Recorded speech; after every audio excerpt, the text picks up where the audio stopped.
How is everyone doing in the chat? Who else is excited to have all their dreams come true in one episode? I know I am. This episode had so much different direction before we watched it. Like, we were going to talk about a lot of stuff tonight. It's over.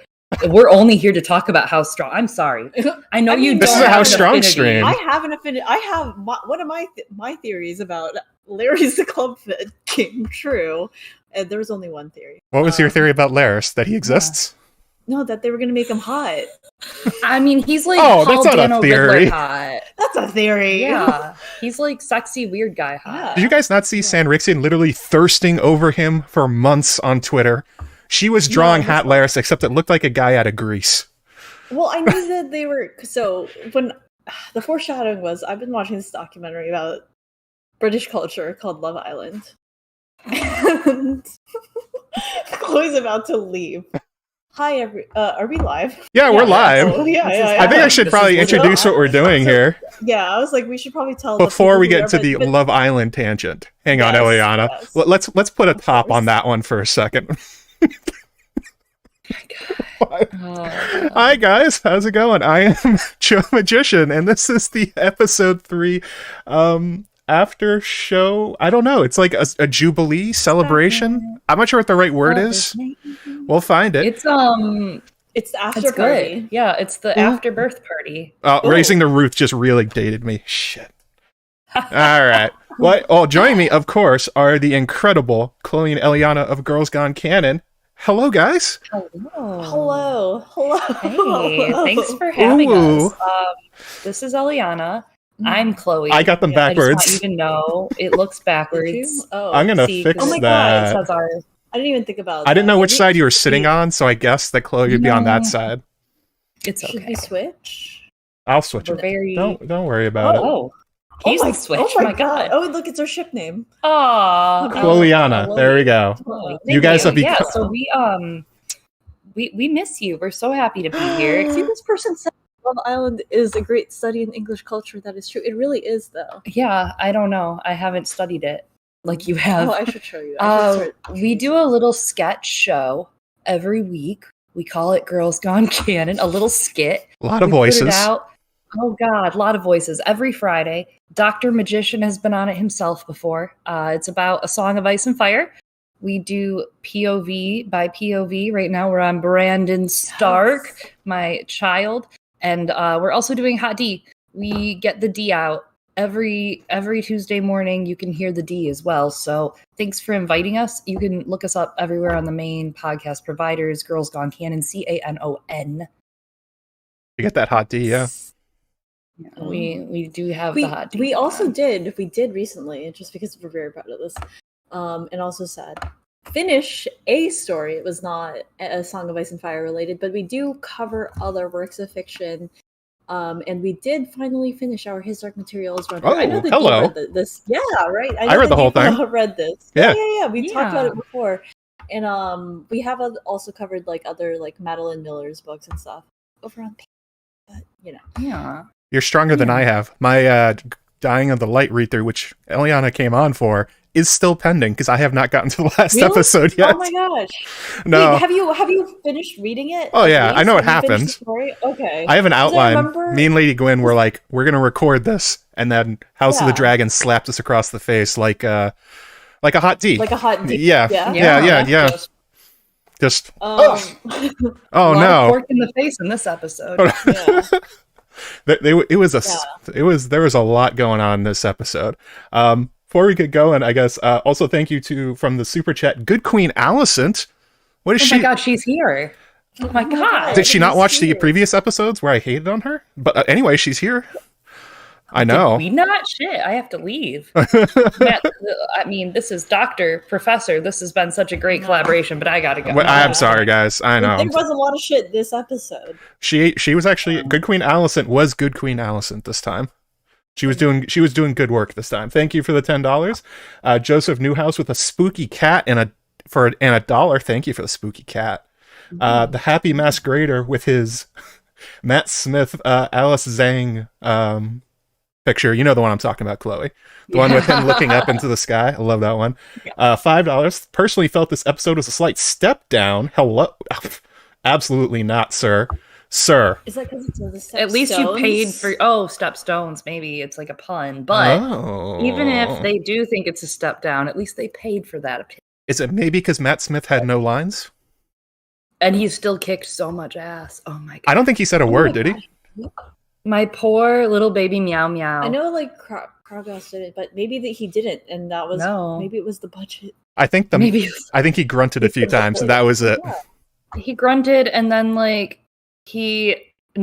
was literally the point, though. The point was that he didn't have any lines, and he still was able to command that entire episode and hold it down as like the protagonist of Hot Tea. He was the god of war in this one. Did he not say anything when he was on Caraxes?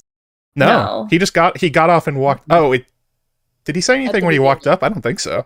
I'm wondering if he even said Dracarys or anything. No, just Rhaenyra. He just yelled in pain. Mm-hmm. That's Matt Smith for you. And the other part of it, I hope Rhaenyra isn't just the angry one for the entire show. I got bad news for you. Rhaenyra's going to get angrier. This is a good one for you specifically. How you are pretty, open to fire and blood discussion in you're very open to spoilers. So this is not, we're just allowed to say things, right? Sure. Freedom of fire and blood speech and all. I don't know if it is because I asked him before and he's like, I don't know, I guess you can. I didn't make up the rules. Eliana's like, I need boundaries. And I was like, I don't got them. We make our boundaries, we unfortunately don't care. So we just talk about fire and blood. Because, this shit happened. Everybody's like, who dies? And I'm like, all of them. Because of history. Yes, that's also true. Historically speaking, every single one of these motherflickers are dying. Except even the boar died. That was a shame. Even the boar. Yeah, except for, the deer didn't. The white heart. Or it's the same deer. I think it's Blood Raven. Deer. That was Blood Raven. Deer. Oh, I was going to say it's the same deer as the horse in Arya and the Bells. Oh my god. You guys made fun of that. Everyone in the world made fun of that. But yet, the White Heart is brilliant. Listen. Oh my god. I don't own an Animorph book, but I think I need to get one now, because we're there. That can be your next read-through. Oh, your Animorphs. next series to not finish. I'm going to finish that one, I swear. Dude, I talk about Dying of the Light, thanks to you now. I talk about Dying of the Light all the time on the... The funniest thing about that was, I was like, Eliana, read this chapter, and then you read the whole book. Well, I thought I misunderstood. Okay. See, miscommunications happen. This is normal. This is fine. There are two types of friends in podcasting friendships, because you came to me and I was like, no, that's not happening, buddy. I'm just not even going to try because I won't. And she was like, I'll just read all of it for both of us. She read the whole thing. It's just like, are we not doing the whole book? No, Eliana. A chapter. I'm like Rhaenyra, right? Oh. Go all the way. Yeah, reads the book. Was Dying of the Light your great heart? The white heart that came to you? I don't know, because I don't understand how this metaphor would function within the context of my life. It marked you as the chosen one. That's obviously what happened. Oh. The chosen one of Dying of the Light. I guess we should talk about what it all meant. I guess so. I just want to go back to the Godswood and Rhaenyra getting serenaded at the front, about Nymeria, right? That song was about Nymeria, about her burning her ships and not looking back, and I loved that, and that she was keeping around some gentlemen to sing to her. Good for you, Rhaenyra. A guy named Dandelion, perhaps. He was dressed exactly like him. Yeah, a little bit. That's what I was thinking. We got a lot of deep cuts. Someone in the chat just said Black Swan. That was me and Eliana were on the couch going, oh my god, it's the Black Swan. Name drops. There's another name drop. We're oh my gosh. Deep cuts. I was like, Ryan Condal is for the people, and we're the people. Yeah. He made all our dreams come true. It was I thought that was such a perfect medieval that's the kind of scene you would see in a modern drama of a teenager who's really upset, so they went off to their room and they put on loud music and they were reading, except it's Rhaenyra, so she did it underneath a weirwood with a bard reading history. It's all right, I see what you're doing here. That was just a modern scene, but just made way more fantasy. I thought that was awesome. Yeah, I think that's what's kind of nice about, they're really leaning into the whole soap opera / personal conflict aspect. A lot of it is relatable, right? It's She's like, you don't understand me, Dad. Literally The whole happened. episode. And he's all like, teenage girls. And then there's a war. Yeah, then there's the war There's that the may or war. may not be because of him. Lionel Strong's like, what are girls? I don't know how to deal with them. I have my 2 hot sons. He actually does. Embrace them while you can, Lionel. Lionel's an MVP. Lionel. I was actually surprised with his role. Like, you can see when the command hits to, maybe ruin Harrenhal for the bajillionth time. Like, you can see when that happens and who it could come from, possibly. There's many people it could come from, but you could see why, because Lionel is actually playing the game better than Otto. Yeah. Right? Like, last episode, he was very honest. He's like, Your Grace, Lena is who you should go with. If you don't, okay, that's fine. This episode, he's like, no. I'm going to marry her to the other one because then she'll still want to bang my son. Dude, Lionel's the only one doing his job in this entire That's true. season. It's the only person doing his job. Yeah. I did think it was funny that Harwin literally gave her like one of these and went like, as she walked by, I was like, with the blood all over her. Yeah. He was like, ooh, hello. But it is. He's It like, is his type, Step yeah. on me. His blood rider. Yes. Oh. Got there. Oh. Got there. Right. I do love that. Like, that was... We have to hold back because there's so much House Strong to talk about. I know. It will be the entire time. I think I should also go through super chats. Like, their outfits. I know. They're so like good. His navy blue with the sigil, and he was looking an entree, not a snack. No. I'm talking an entree. I could see it. There was a lot of good looks being served throughout this entire episode. Larry's, I'm like, give me that club. You know what? I'll take it. The Strongs were peacocking, okay? They were peacocking out there. They were there for Rhaenyra. As well. Harwin to horny jail, me to horny jail. Did you not see the peacocks? Was there actually peacocks? There were actual peacocks in this episode. Also, obviously all of the dogs, right? Like my partner. So many doggos. There was a pug. The pug! Yeah, my partner was watching somewhere else and was like, pugs are canon. And oh my god, like companions from the Reach came to attend her though in court. Like that's what would have happened. Like we had red lines, we had Jocelyn, like that holy world building Batman. And what? I like that they brought in the red wines because we started the last episode off, right, discussing the death of Ryan Redwine. So they kept all of that. I was like, oh, continuity. We're really doing the whole world building here. And I like your hand motion for world building. I'm just making worlds over here. Yeah, but I mean, it makes sense, right? Because so many of these houses are going to be, I'm just going to spoil it. You all know there's a war, all right? There's going to be a Dance of the Dragons. There's going to be a war. And all of these houses are going to be roped in. So yeah. My vague references in my videos to a Dance of the Dragons means nothing. Nobody knows what's coming. Nobody knows what those mean. Dance of the Dragons. They are just quote unquote dancing. They're just do-si doing. They're just having a good time. Also, Cotton-eyed Harrison. Oh my god. Sandrixian tried to. AskJoeMagician. Oh. That was great. Yes, thank you. That was really good. That's the real Can people in the chat make the lyrics out of that? Thank you. Cotton-eyed Joe Magician. Where'd it come from? I am wondering, like, I'm really loving the world building, the things they're doing, the little foreshadowing we got throughout the episode of what's to come and who's to come and who's to come and who. Who's to come and who? Exactly. Whoa. Keep up because they'll have to keep it up. But I was really excited about all of that kind of foreshadowing and seeing the politicking, even though obviously Viserys was like, I don't like the politics of this entire episode, even though that's my job. I thought it was fascinating also, speaking of the politics and the foreshadowing, that Jason Lannister was like, hey, I'll just marry you, Rhaenyra, knowing that would, if Rhaenyra ever decides to push her claim in a war, let's say, Jason would be on the side of Rhaenyra fighting against everyone else? Or would he force her not to? Would he just lock her in a room in Casterly Rock? Jason, I don't think thought that through. And I think we're supposed to know that because he was drunk the entire time. He was pulling a Tyrion. Watching the Lannister boys back and forth was crazy because it was kind of like you had to pay attention there. Felt so bad for Tyland. Yeah. Is Tyland the good one? He's the one who's also trying to do his job. Oh yeah, that's right. Yeah, because Jason's the asshole, right? And but like Tyland's the one that ends up bad news. And I'm redacted. Spoilers, Tywin. Jeez. Jesus, I'm so sorry for you, Tyland. I've never felt bad for a Lannister except for like Cersei or maybe Tyrion. Okay, so wait a second. That's right. Wait, which one's okay? You're running out of Lannisters, Chloe. Tyland goes, Tyland does his duty. Tyland is there is the Tyrion-esque.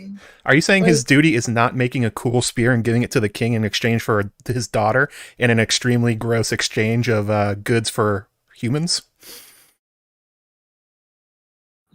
I would like to segue, because that is a lot, into the super chat we just got from the Happy Masquerader. Can't believe Bloodraven's skin changed back in time to kill Rhaenyra and prevent the dance, except it should have been Otto. Kill Otto? Oh. Kill Otto. Kill Otto. Oh, yeah. I mean, because Alicent defended her a lot of the episode. Yeah, I mean, sure, the she entire was like, time. no, you just need to lie better, Viserys. Like, lie to your daughter better. But, like, also, like, what else was she going to suggest? That's what her dad does to her. Shit. There's a lot of manipulation there, but at least it was, like, coming from a good place, I guess. Like, Alicent is kind of in... I don't even know. Do you think she's in, like, denial about how Aegon and Rhaenyra are totally going to go to war one day? I think she was at the beginning of the episode, but I think she understands the truth of it all. Like, I mean, the fact that her dad had to... So, like, Otto, world's biggest flip-flopper in Westeros, is like, I know precedent just tearing it up. The heir, but then you fucked Viserys and you got Prego, and now you have a son. So it turns out now your son's the heir because that really rocks for us. Which was like the theme of the episode, right? The theme was like, it really rocks that things change. And like, I know we said this thing was legal, but now it's not, because why not? Things change. Things do change. Things change. They change so much. It was Kill Otto. It was pretty great to hear Otto on the record just straight up go like, it's good for us. Like, blah, blah, blah, laws, good for us. Good for me. This is what I care about. Good for whom? I mean, but in the really, really long run, it's bad for him. Oh, it goes very bad for Sir Otto. I also thought it was interesting that Lord Hobart, I think it's Hobart, yeah. that he was pressuring Otto to make sure to get Aegon on the throne. I had sort of suspected that was the case, that the Hightower in Old Town was always pushing for Aegon, but I sort of got the impression from Fire and Blood they sort of went like, what? You guys are going to war? What the hell? All right, I guess we'll join now. We've had like 5,000 years of not going to war, but I guess it's now. And in this one, they were like, Otto, come on. We're ready. Go. Push the kid. There was something interesting at the end of the dance I noticed, because I've been rereading Fire and Blood, and something interesting was this line about like how the Hightowers could raise an army out of the streets, out of anywhere. Like that they are able to just raise armies economically, everything. Probably because of that, right? Like because of being able to persevere and hold back and kind of slowly stagger what they give. But they straight up say they could pull an army. You know, that loyalty is very important. So I think like it's interesting that Otto's acting like a real poor man. So there was like an interesting analysis from our friend Stanford Fraser's new podcast, Hot Pod Express, and they were talking about Alicent's dress in episode 2 and how it was like, you know, she's not really changing her dress. And granted, you know, circumstances have obviously changed this episode. Now she's got multiple dresses. Congrats. But how the Hightowers are, of course, like powerful, and you know, wealthy, but they're not like Tyrell rich. They're not Lannister rich, right? Like they're not as wealthy, and therefore they would have had like, I think, less money for her to buy as many dresses. And if she went to the tailor, right, that would set off alarm bells. Like, what are you getting all these fancy ass dresses for? So I guess maybe that shows, you know, the Hightowers are indeed, you know, they are still kind of climbing, right? So they're not, and that gives us a sense of the kind of wealth that they have. Well, growing strong, but need to grow stronger. Hobart has the money. Otto doesn't have shit. Otto only has his salary from being Hand of the King. So yeah, it would actually, it kind of makes a little bit of sense that like they have to sort of pretend to be as rich as his brother, but he's really not. And you kind of saw that dynamic between them, where it was kind of like Viserys and Daemon from Hobart to Otto, just like needling the younger brother about, you got stuff you need to do. Like, I want you shape up, Otto. One day you'll get on my level, the Lord of the High Tower. Yeah, that's a great echo of like that resentment that we see some of what Daemon kind of goes through, right, with his brother in the same episode. Like, we see it later when he gets that letter from Viserys, and he's actually straight up like, his brother finally notices him, Senpai notices him, and he's sitting there and he's like, this is great, but I'm still fucking pissed because I could have just done this the whole time. I could have done it myself. The whole time. I could have just done it. Now he decides that he likes me and he's setting 2,000 men. Damn it, Viserys. And then he goes and kills him and, does the whole thing. Like, he was always capable. It's just he wanted his brother to notice him. Yeah, he was just biding and waiting that whole time. But and we even get like another brother. There was a lot of brothers. I think that maybe that was something that's supposed to be a motif this episode, right? You get Lionel and Harwin. You have Tylan and Jason. Whoa. Harwin and Larys. Eliana. Oh, sorry. Yeah, sorry. Fake Larys fangirl. Fake strong fan. Chat, boo her. Boo her for being a fake strong fan. You're right. I should just pick her up. Yeah, just throw me out. It's time to go to bed. It is. Good night, Eliana. So yeah, you have Larys and Harwin, right? You have Tylan and Jason. Yeah, I'm now thrown off. But you also get Vaymond this episode, right? That's true. Yeah. Oh, brothers. Yes, brothers. It's a good change to make him a brother instead of a cousin, I think. I think it works a lot better. Yeah. Yeah, it just makes you give a shit more because I'm like, I got a lot of cousins, dude. Brothers. Vaymond, though, rip to your tongue, but yeah, that's totally coming for him one day. In what was it, episode 1? Maybe it was 2. One of the other 2 episodes we've gotten so far for the old public, there was that line that Viserys said, if you rip someone's tongue out, you're just, stifling those rumors, like showing that you have something to hide. Oh. And I loved that he said that. Like, I was like, that's a no pun intended deep cut, because later that shit's getting ripped out. I also love that Viserys was like, I'm gonna help Daemon, I'm gonna send these troops down, we're gonna win this war, we're gonna win it for Westeros. And in the letter he says, like, all right, you failed, but I'm here to help. So like, this is good, right? You're happy that I am that you, the failure, Daemon, I am coming to the rescue. It's like, yeah, like, come on, Viserys, what are you doing? Like, go through a few drafts before you send that tweet. Yeah. And also, so Chloe, I can't read this. My eyes aren't. I'm looking. Hold on. I'm using my eyes for you. What are we looking at?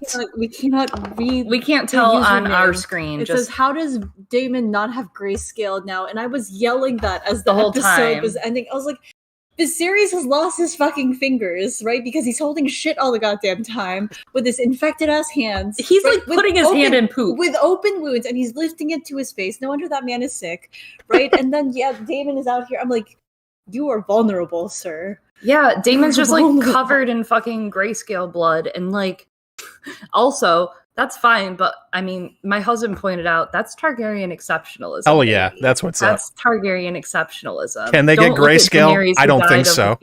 And like I said, everything except hygiene, everything except soap. That's the exceptionalism, apparently. Targaryen exceptionalism.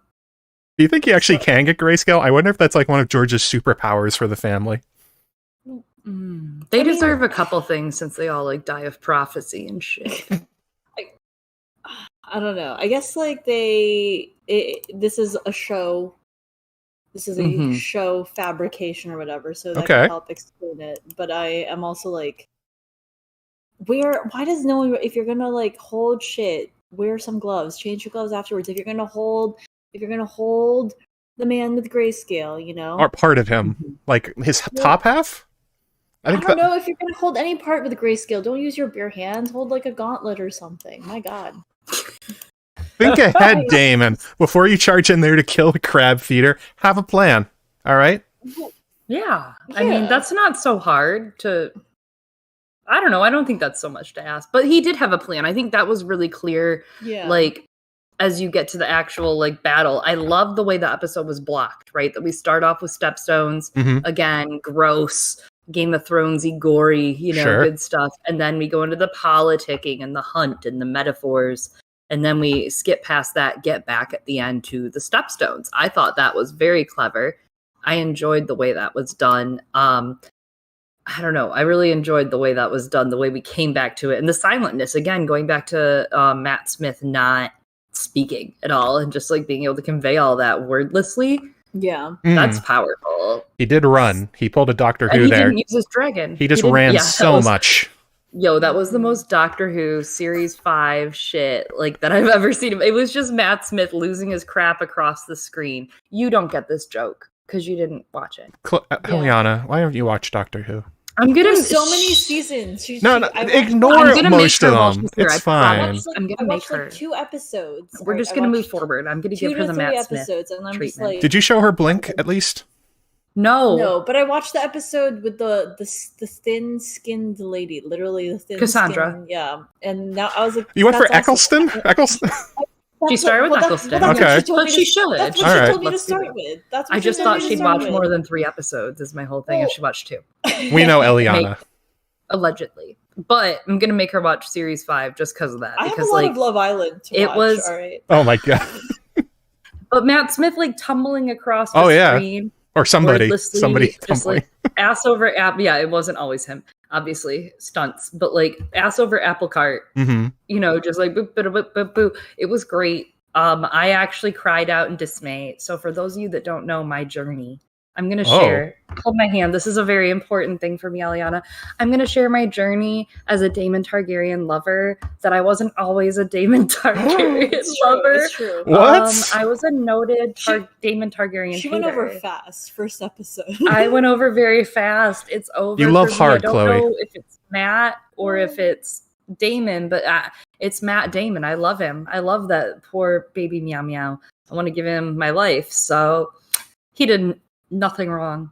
Even when he killed or tried to kill the fucking messenger. Look at what you've done. Watch Doctor Who. Like, yeah. Sweet Melissa gets Thank it. you. Thank you, sweet Melissa, for the $5 and trying to get Eliana to broaden her horizons. Yeah, we're going to make her watch at least season 5, episode 1, 2, and 3, or at least 1 and 2 of Doctor Who, probably of New Who, I think, while she's here. Good.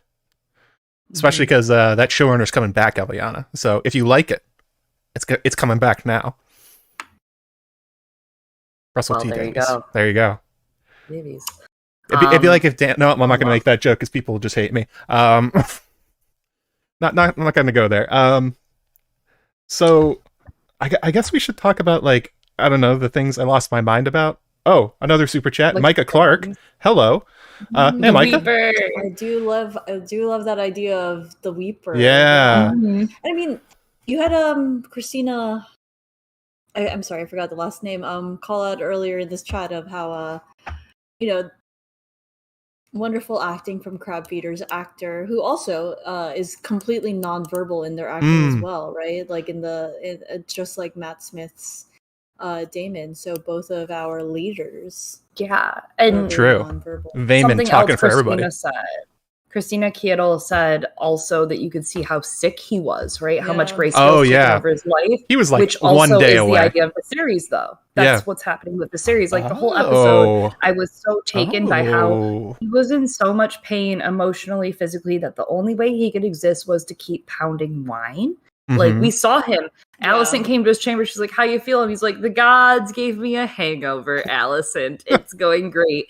But like, no, you gave yourself that hangover because you drank so much. Like you could barely, I mean, I get it. Like you could barely move as it is, but like he drank so much just to exist, to be there. And that's how you could see the Crab Feeder's character also kind of form. Oh, interesting. And people are putting out theories that they wondered if Viserys has grayscale. I think he's just getting bad treatment, but it is a good parallel with his, the wound on his hand, the wound on his back. Apparently everything he gets just kind of festers over his body. Yeah, that is a good parallel. So are you saying that Daemon killed Viserys? Is that why he charged in there and cut him in half? Did he see his brother? Settle down, Monkin. Settle down over there with your false histories. What is this? He loves his brother. He loves his brother. Yeah. Daemon would never do that. He did all of this just to get his brother's attention. Yeah. All were of you this. even paying attention in the last episode? What happened? Was it good? It was actually pretty funny. Yeah, it was a good one. Shut up, nerd. Leave us alone. I can't watch ignore these this for longer. Okay. We need to stop and talk about Sea Smoke, because if we don't talk about Sea Smoke, Sanrixian will lose her mind. She's literally vibrating over there. She is going to cause an earthquake. Oh my god. The ridges, though, the black gray ridges, and then the pink cells in the wings, right? Those beautiful, that blush, and then the gray and the blue. Holy crap! That was amazing. And Rhaenyra was all like Dracarys, and is that what he was saying? I couldn't catch it. He was yelling. We have subtitles. Subtitles. Oh, okay. Subtitles always. But the way he was yelling, he was like Dracarys. Dracarys. Yeah. I noticed. Oh, was he there? I was like, no.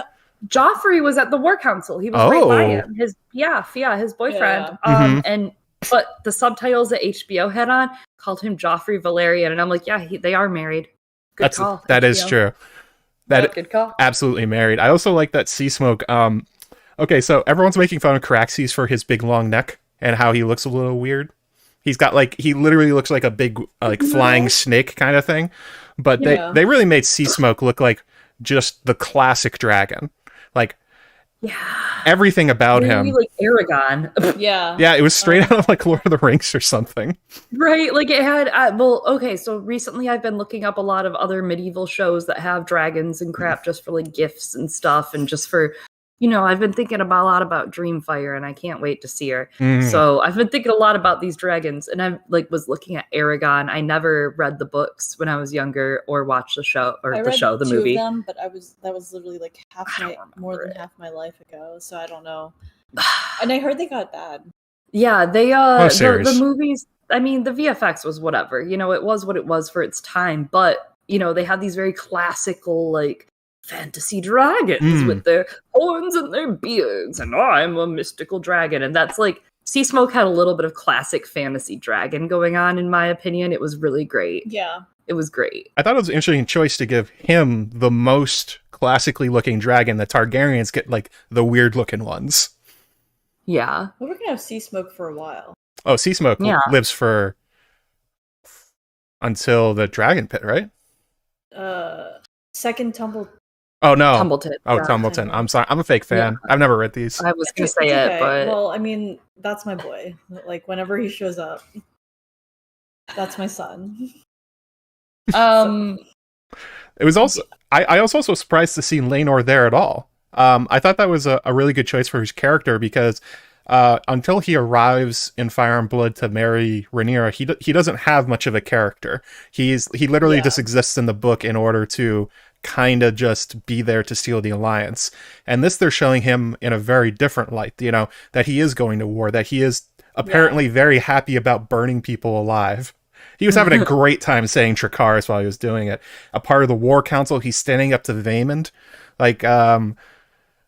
They are putting a lot of effort into making Laenor, I think, seem very likable to the audience, which I can understand why they're doing that. So. Yeah, they do have limited time, and it also helps to show him as a good match for the things that Rhaenyra true. values, right? Because in the previous episode, she's looking for, and you can see that to an extent as someone who might be a match for her or not, right? But she is choosing someone who would be a good Kingsguard, right? Someone who can always be around this person of royalty, right? And since she's not trained in warfare, it makes sense for her to be Laenor would be a good match as someone who has experienced battle, and of course that makes for a good strong sounding king consort as well. A strong.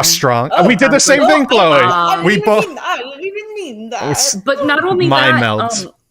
In the books. Listen. The book. There's one book, Chloe. Listen, in the books.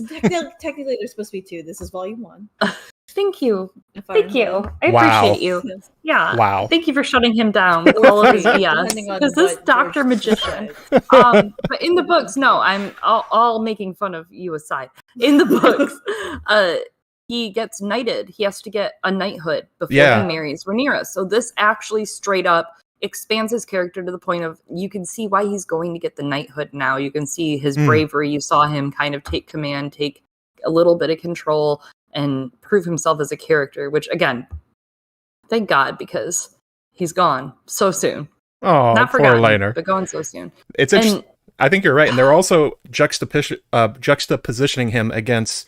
I mean, the obvious one's Criston Cole. Like you said, Rhaenyra obviously has expressed an interest in people that have battle combat already, but also Daemon.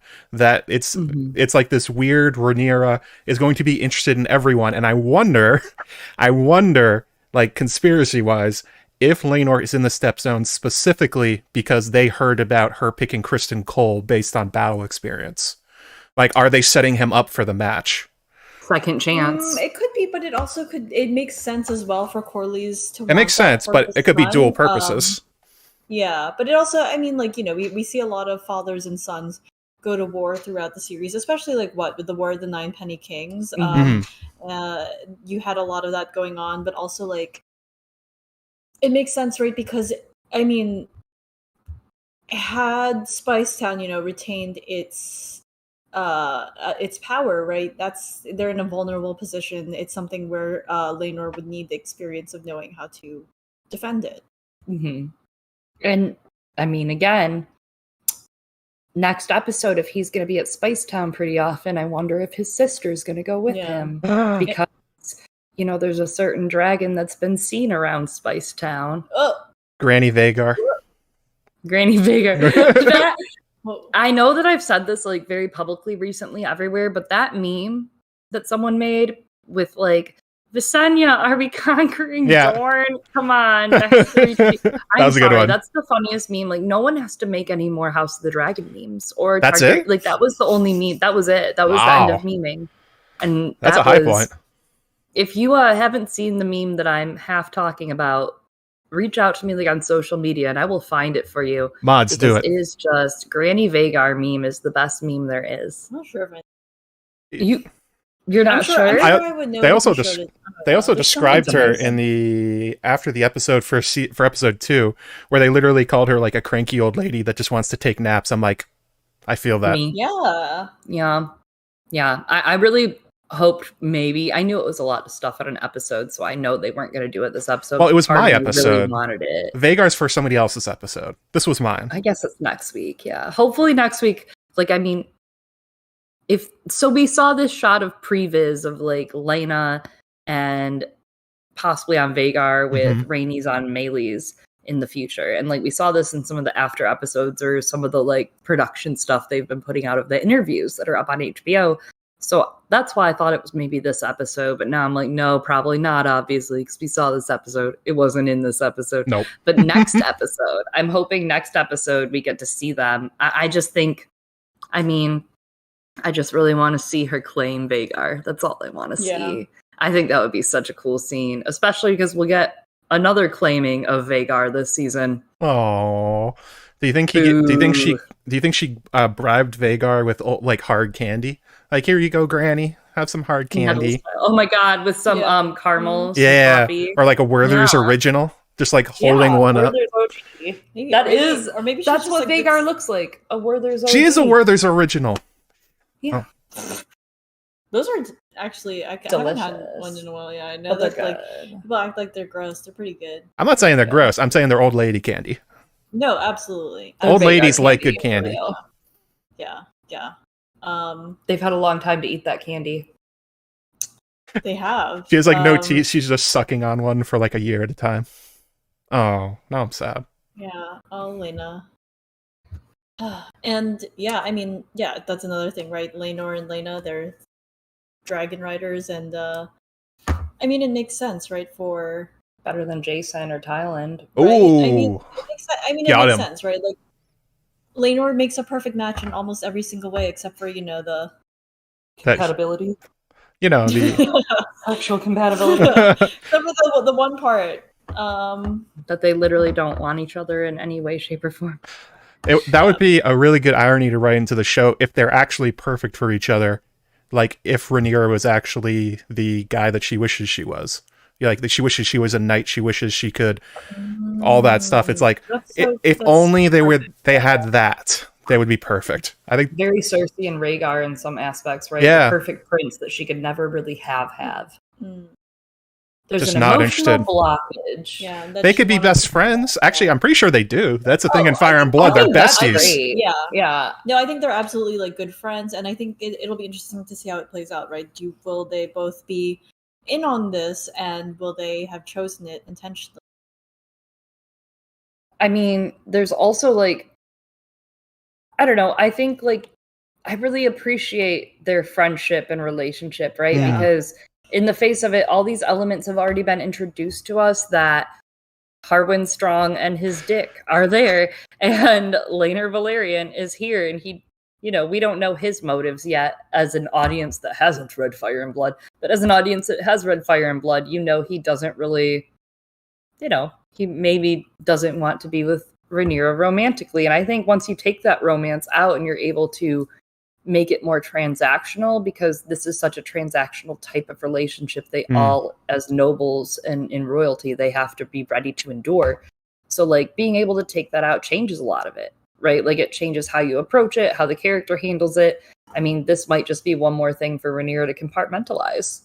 Just one more. Besides, you know, her father telling everyone that, you know, he sees their concerns, but not saying what those concerns might be about, but then telling Rhaenyra privately, don't worry, you're still the heir, babe. You gotta love Rhaenyra just like trying to have it all. It's like, I'm gonna have my power marriage, I'm gonna have the political one, and you know what? I'm gonna have the guy that I love too, or at least the guy I really love having sex with. It is unclear if she loves Harwin. It is clear she loves banging him. Yeah, why can't she? Yeah, why the kings do it? Aegon the Fourth does it. Yeah, you know? true. Someday. Yeah. Very true. I mean, why wouldn't she want to try? So yeah, you know, like her father was very fortunate, right? He loved his first wife, except for the part where he murders her, right? Yeah, loved his son more. Yeah. It was not missed on me that the strong brown heart that they did kill, not the white heart, not the white, silver, and gold heart, the strong, burly brown heart they killed, that it was like tied up and like had been like, you know, it's being held there like a sacrifice, like Nisa style, not unlike Emma being held down by the women, right? And like yeah, it wasn't really a win, right? Like it wasn't really like he did great. It was sad. It was not. I had to look away. I got a little bummed. It was actually, I had a harder time watching that than I did watching Daemon chop people apart in the first episode. That was just like, yeah, whatever, gore. I'm like, that elk is screaming. This is horrifying. It was horrible screaming. It was very much like Emma. Yeah. Now I'm sad. It's interesting that the way that they filmed that, right? It makes you feel, I guess, a lot of sadness towards the death of that elk, right? And then you're like, oh wow, that's so beautiful that Rhaenyra didn't want to kill the White Hart, which I mean, yeah, that is big shadow and bone shit. But also, like, you don't feel that same way with the death of the boar. No. Right? Like the boar attacked. The boar attacked, right? It was self-defense. I mean, it was, but yet still, that is a much more it is a more violent scene, like right after. It's very I was yelling, is there gold in the village? How much? How much? Yeah. How much? During that scene, yes, exactly. As it was airing, because it has that same sort of that emotion anger behind it. Yeah, and it is, again, more violent, it's more bloody, but just that small change, you don't feel that. Mm-mm. It was almost like they set up their the paths in this episode for Rhaenyra and Viserys to basically be, Rhaenyra is living everything that Viserys wished she had, you know? Where she actually went on a hunt. She actually got to kill something. Oh yeah. Sure. She went out with the guy that she pretty clearly has a huge crush on. She actually found the White Hart, not even looking for it. Meanwhile, Viserys is sending out everyone in his council, everyone at court, to go find this thing, and Rhaenyra finds it without trying. It's I also think, well, it also works pretty well with the dragon dream parts of it, where the prophecy angle that Viserys makes the comparison to, well, he doesn't make the comparison, the episode does, that his trying to chase his son, trying to bring Balon into life, is he got that wrong, and it ended up being the kind of mirroring. What was I saying? I kind of lost my train of thought there. Like the heir to the heart. You're trying to like compare that he got it wrong. He got the wrong heir, and he got the wrong vision. Yeah, and how the heart is the way that she found it by not even trying, and that's usually how it works with dragon dreams and prophecy in George's world. That the more you try and grasp it, the more it goes through your fingers. Rhaenyra found her way to the stag of the kings without even realizing she wanted it. To the strong seed. That's right. Almost like that will happen to somebody in A Song of Ice and Fire, somebody that knows nothing, somebody that has no idea about any prophecy that happens to exist about him. Anyway, future thing. Anyway, another strong seed. Heyo. But yeah, regarding the dragon dreams, as we were discussing when it was airing, I don't know if this is true in the books because they kind of cut out some of what is implied to be Daenerys' dragon dreams, right? In regards to, they cut out most of them. They cut out like the things of like wake the dragon, right? And the eggs are urging her to put the eggs and the on guys with the swords. Yeah, they cut all that out. But like the way that this show is playing it, the dragon dreams seem to mostly only be for warning people of things. So it's interesting that he's all like, "Oh, I saw my son with the Conqueror's crown on," and it's like, well. So the first dragon dream that we know of with Daenerys is a warning. Get the fuck out. The next one is Aegon. Winter is coming. Yeah, winter is coming. That's a pretty clear warning. So it's like, maybe don't ignore them. Don't go after. Well, except the first one worked out. They have to go after them because Daenerys was right. So they have to assume they're right. I mean, it really kills me that. So I mean, there's the idea that like the White Heart choosing her and her choosing to let it go kind of gives almost an effect of like she was the chosen one. You interpreted your dreams wrong because he did, right? Because he hears the dragons all roar as one, and he's not really hearing them roar as one like in unison. He's hearing them roar like we're gonna murder each other. And that's the foreshadowing. And for Rhaenyra, like. I should just do that in my videos. And this is the foreshadowing. That's pretty much our podcast. So stay for the mediocrity, but really stay for the bits. All the bits. Good bits. We have great bits. Our sketch show is the funniest. But like the way that, I mean, first of all, now Alicent really knows. She kind of knew about these dreams before, like not fully, but she knew there was something more to like his feelings. And Alicent is obviously between a rock and a hard dick, but like, she's like, I guess I have to keep having your kids because I married you and I'm the queen now, which I kind of like, but also I hate it. Like Otto talks to her and she's like, this sucks. This literally sucks. This is horrible. The fact that like she thinks it's horrible and she straight up tried to defend Rhaenyra still, even though they're obviously a little bit disjointed right now and broken up. And then he tells her the dragon dream, and now she's like, damn, if my dad asks me, I'm probably going to have to tell him that his grandkid is the chosen one. You know, like Viserys thinks he's the chosen one. We've put our trailer on the hitch here to these crazy-ass dragon people that have these dreams, and my goal is to bring my house power. I mean, that's her job. You dance with the dragons, you get burned doing that pretty hard.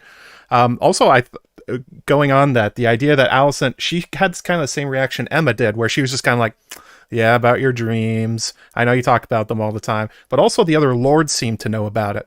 I posted this on Twitter while it was going on. Everyone that was trying to convince Viserys to do something mentioned the gods or signs importance, literally said signs importance at one point. Signs importance, I was thinking of you as soon as that was said. I was like, they said another book. That and Princess and the Queen. Yeah. Oh my god, but everyone seems to know that Viserys is superstitious and that the easy way to get him to do things is trying to link it to like some kind of prophecy or something from the gods or something like that. And it works. That's how they get him to do things. It's curious that everyone's just like, oh yeah, he's just kind of this. Maybe this is like one of the crazy Targaryens, that ends up being in history, that kind of thing, where it's like, yeah, he just kind of does stuff if we tell him the gods told him to do it. I mean, that's the biggest thing is like every Targaryen that seems to get a dragon dream, they go wrong when they think it's about them too much, right? Like the biggest problem, they get too wrapped up in thinking this is about them. And then we see it go off the rails because they get tunnel vision. And I feel like we're seeing that happen where Viserys is very much split between the two worlds. He's like, I have to be a king and I have to look at my house's legacy and I have to follow these dreams I'm having and these prophecies. He's torn between all 8 of them and he's stuck in the middle. Yeah. And trying to be a dad and doing a bad job at that. Good job. Well, at least until the end. He kind of comes through in the end a little bit. He's doing a bad job at like kind of everything, but yeah. Daemon's quote about how he's not a great king. It's like, yeah, none of these were particularly good decisions, my dude.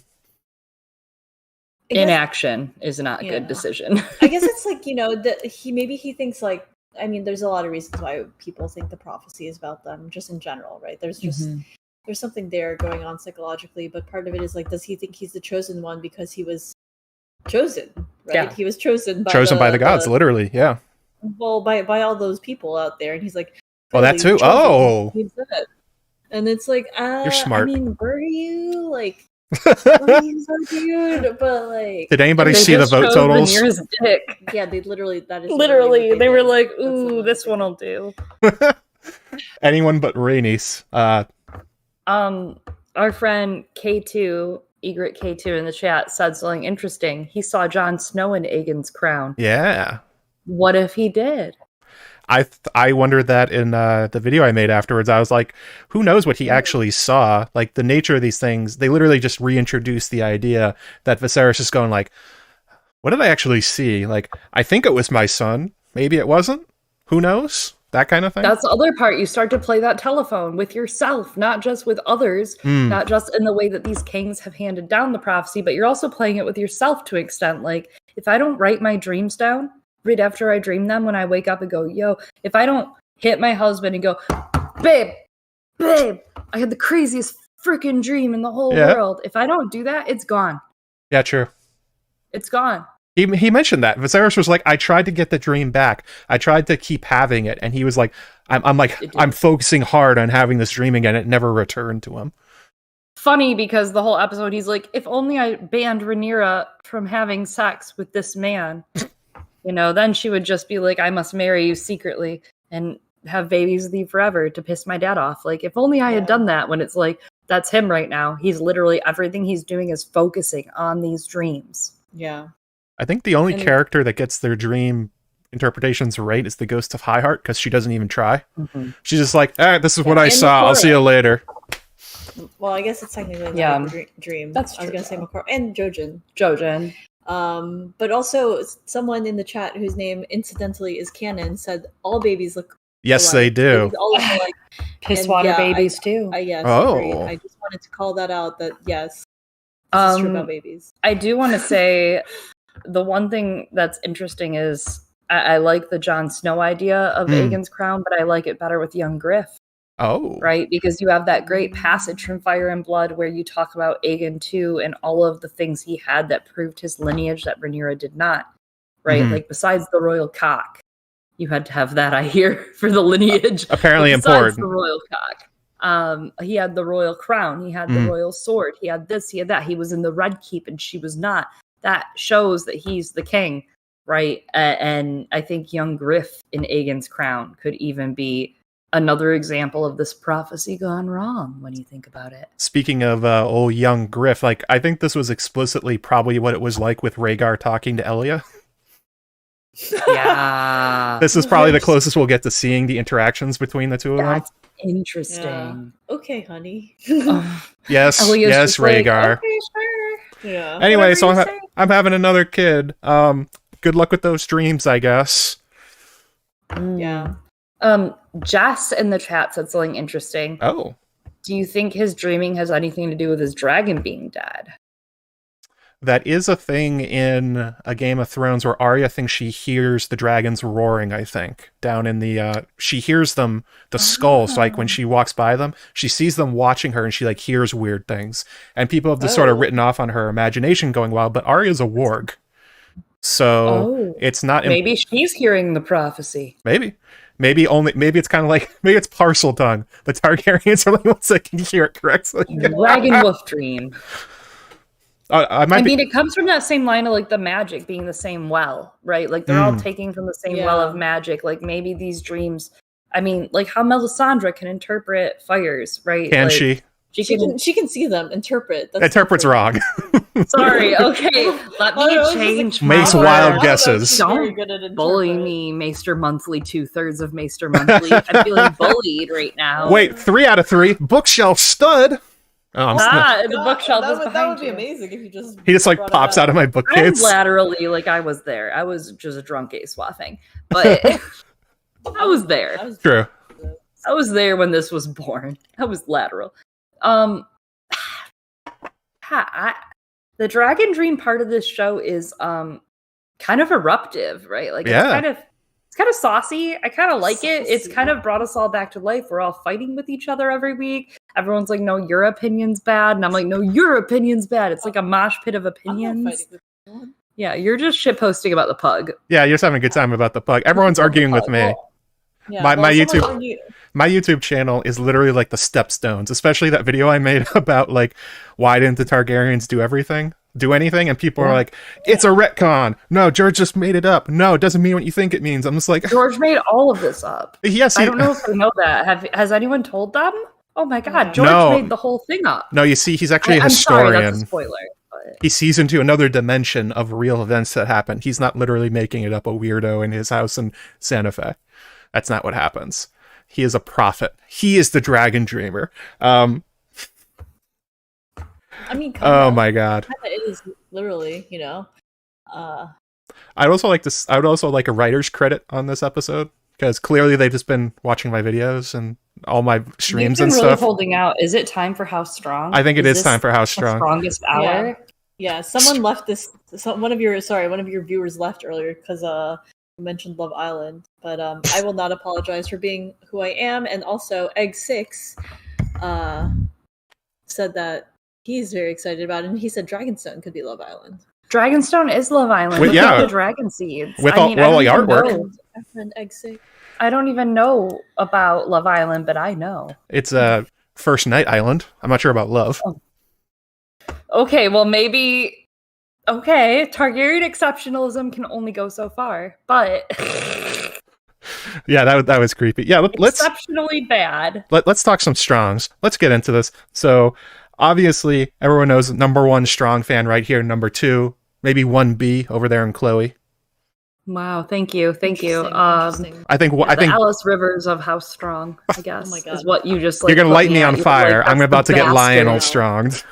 Chloe, I mean, Eliana is aware they exist. Yeah, she knows of them. I think I've made a fantastic analysis of Laurie's Clubfoot and Mushroom's relationship. Not that Mushroom's in this, so like it doesn't matter anymore. I would agree, Jess. I'm not sure it's about love either. It's about money. It's about sponsors. But I love it. But that's what this show's about too: is money and sponsors. That's also true. That's also true. But anyways, so speaking of money and sponsors, how strong? Laurie's Clubfoot and Mushroom, right? Mm-hmm. Mushroom's not in this yet. Condell said he's going to be. I believe. Really? Yeah. He hinted. He's going to be in the background. He's going to be like in a court somewhere. He did hint that he could come up. Yeah. That's what they're courting Henry Cavill for. So yeah, I'm excited. I mean, I didn't know that we were getting Mushroom, and like, I don't know. I think there's some really interesting analysis that can be done there about their relationship as to, you know, a kind of advisors. But did you just intercept How Strong time with Mushroom time? Yes. She literally put Mushroom. Yeah, I know. We can talk. Let's talk about the Strongs. Lionel no, strong. I don't give a shit. We already talked about Lionel. We did Lionel. Well, actually, I talked about Lionel. I had one more thing to say about Lionel, which was that he's been offered. He's the kind of guy that, like, you know, the thing where you offer 3 times and then you say yes. So he's gonna He's waiting for 2 more marriages, then he'll say yes to the powerful one because he's trying to seem humble. We know you're not, Lionel. We know what you're up to. We know you are playing a long game. He's playing a real long game. Better than Otto. Otto's way too obvious. Otto's like, Your Grace, you've already married my daughter and all, but like, what if you subscribed to my highest Patreon tier every month? But like, even though Otto's so obvious and everyone else sees it, Viserys somehow does not. Or he just doesn't care because he likes him. By no, you're right. Kindness for Alice. My dear Otto. Yeah. And I like Lionel being there, just like looking. Like when Viserys and Rhaenyra are like getting into it, he's just like sipping the tea. He's like, why am I here? I love that they're doing with how strong costume wise they're making navy blue and like a dark cornflower or a dark navy. Sure. Their house like base color, so they're doing like Harwin wore a dark blue, and then Lionel also wore this like navy with a black fur collar and like the sigil on his chest. I don't know. It's really a nice Harwin's like doublet was like blue and a dark green, dark red. Also, like it was very nicely done. They really incorporated the house colors in a muted sense without being too obvious and being like, lol, it's their house colors. It was also like, here's your house colors in a muted sense. Here's what people should look like, blah, blah, blah. And like it made like a sense of, I don't know. It just style like, to it. Of world building. It makes it matter that they have colors. Like they wouldn't make Daario Naharis, either of them have navy colored hair. It doesn't have to be crazy, but like they wouldn't let them have navy hair. And I'm like, you could have done this in a calmed, soothed sense to make it like work, right? Like you could have made Ed Skrein could have done dark navy, long wavy hair. It could have been this, but navy, right? And it would have worked for me. It would have made me be like, he's different, but not too different that my little feeble mind can't process it. I can't believe you're advocating not for book accurate Daario. Yeah. Also, they dyed Rhaenyra's hair pink this episode. Yeah, so. She had some e-girl highlights going on, some lowlights and highlights going on. She was like going live. The new on hotness, Twitch right now. boar blood color in her hair. Yeah. I would have liked actually to see Harwin have more bright colors on his clothes and then Larys have the darker ones, because there does seem to be a weirdness to their relationship from Fire and Blood that Larys does not seem to give a shit about Harwin nor his kids. He actively works against them for a lot of the war, whereas you could kind of see it. Maybe we'll see it in future episodes because Harwin's going to be a much bigger character. They literally called him the strongest knight in the Seven Kingdoms. I was like, okay, looking forward to that one. Looking to seeing some breakbones. Actually, I posted this theory. He already has the breakbones nickname. That was weird. Have a theory. You have a theory about the nickname breakbones, which could play into like why there's an estrangement. Mm-hmm. Tell us, Matt. All right, so the theory is that Larys does not have a club foot, or he sort of does. It's not a genetic condition. It's because Harwin's a dick, and he bullied his little brother, and he broke his foot, and he broke it in such a bad way that, much like happened with Gregor Clegane, where many of his crimes were covered up by the Clegane family, like the murder of his sister, right? That was the thing he did? Something like that?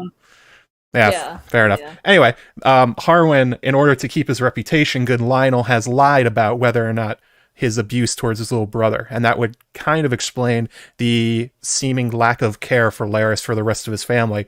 Like, he never goes back to Harrenhal. He ignores Simon Strong, Alice Rivers.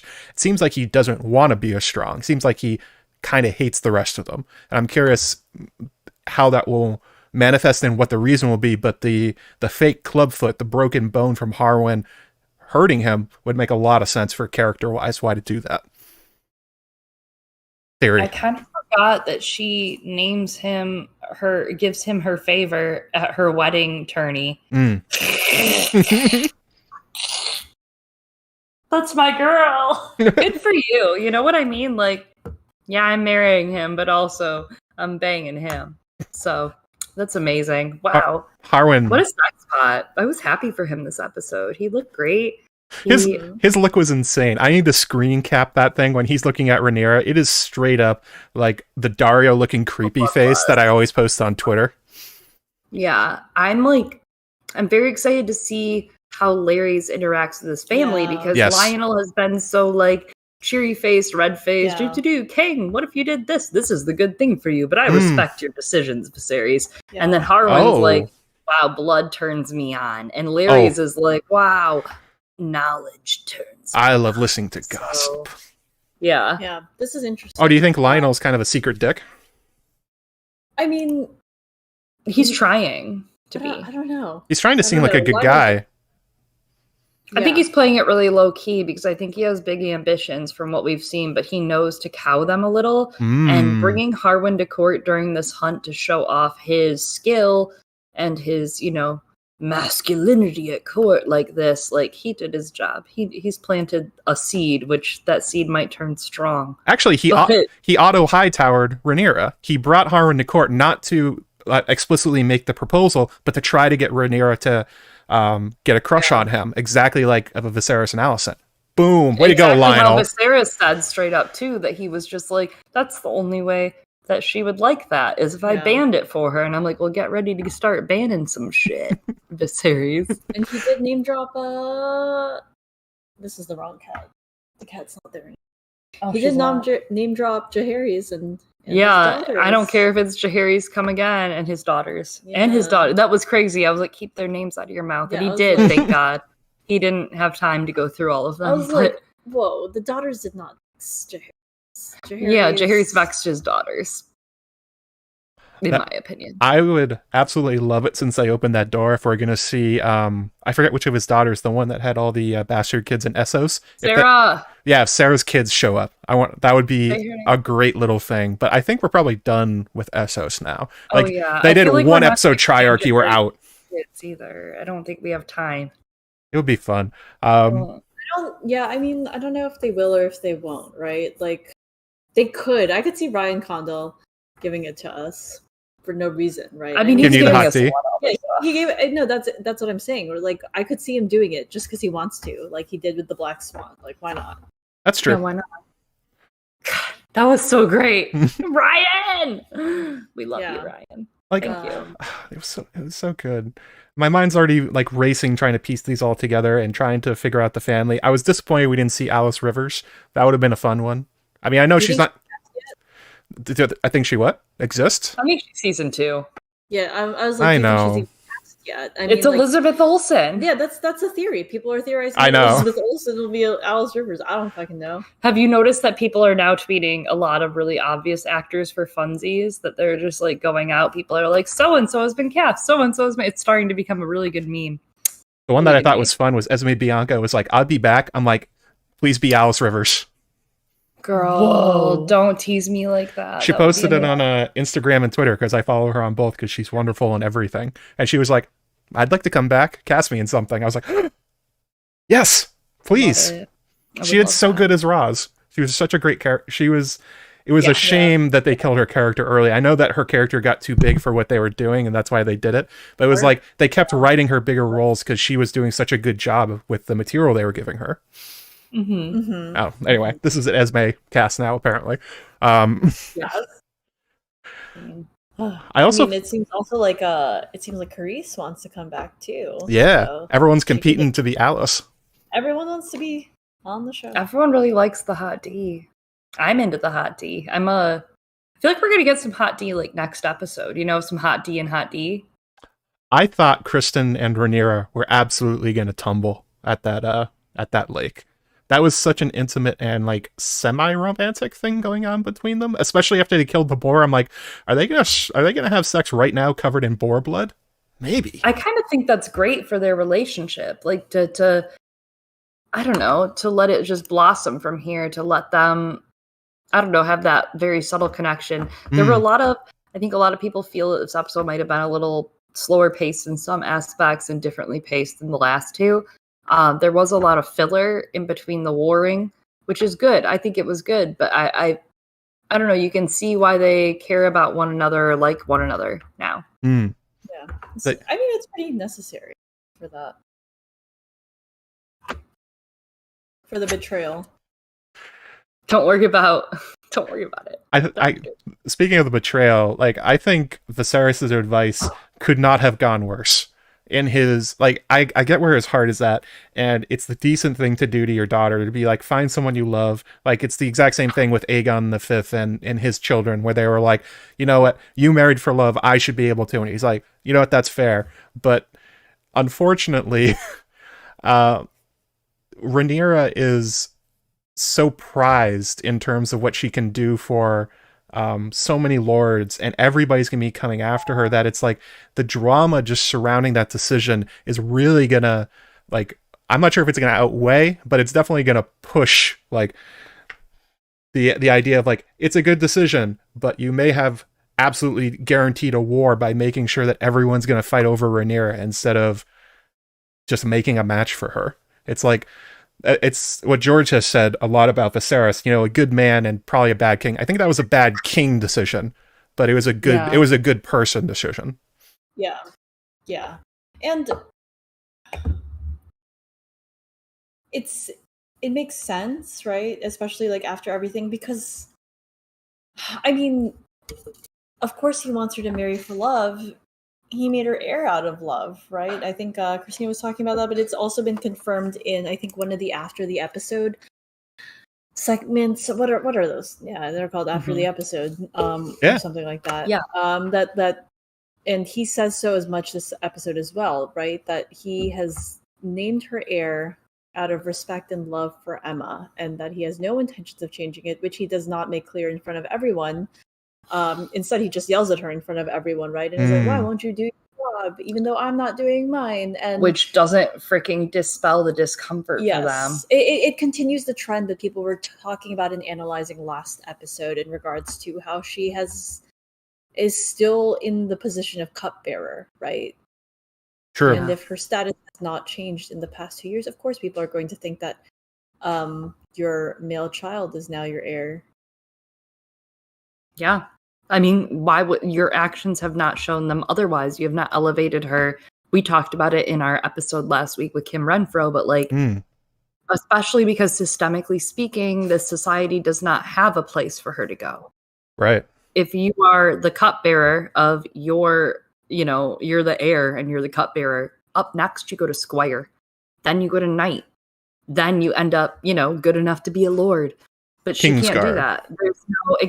There's no level up for her. There's no promotion in sight. She has a dead-end job right now. And that dead-end job comes until Aegon comes. That's when, but Aegon could be a cupbearer. Aegon could be a knight even someday if he applied himself. But she cannot, because that world doesn't exist for her. And she has to try to carve out her own world, which we'll see how that goes over the next couple seasons. It's kind of crazy that you bring it up. The idea that she so effectively solved the situation with Daemon. She did it without blood. She did it quickly. Everyone walked away with their lives. There wasn't actually a battle. Completely solved. He saw that and he's like, wow, you did that good thing for me. You're great, Rhaenyra. And then like 2 years later, he's like, I guess that was a cool moment, but like, still cupbearer, I guess. Like, although I thought it was interesting, the blocking of the conversation between two of them in the small council room, where Rhaenyra sits in the hand of the king's seat. Yes, sitting in Otto's seat. That. It was like the first time he's finally taking her seriously. Although we've seen him do this before. She should already be sitting there. Oh shit! Get out of here, Otto. I'm just saying, she should be sitting there, right? Yeah. That's look at. Okay, call me a fake fangirl for a second, Dr. Magician. Yes, but cool. Was it Balin who was the hand or Aemon? Which one was hand under Jaehaerys? One of them was hand. You know what I'm saying? I think it was Aemon. Aemon. Because Balin, yeah. I can't remember. I mixed them up. But one of them was his hand at the end, right? Or someone was his hand. His sons, he chose a son before to be Otto. his hand. Yeah. Yeah. And so to me, it's like you want your heir to be, and I'm not saying Rhaenyra's ready for that. She's not. That's also clear from all of this. She threw a tantrum and rode off in the woods, which I would too. And she's 17. She's 17. One would not take advice from a 17-year-old. Amen. And Egg 6 just confirmed it is Balin. It was Balin. Trusted my heart. Yeah. Thank you, buddy. Because Aemon, I think Aemon crossbow. Died too early. Oh, that's right. But yeah. There's so many Jaehaerys kids. And Balin was like more. I think he was like more the brainy one, right? Yeah. Was the gallant.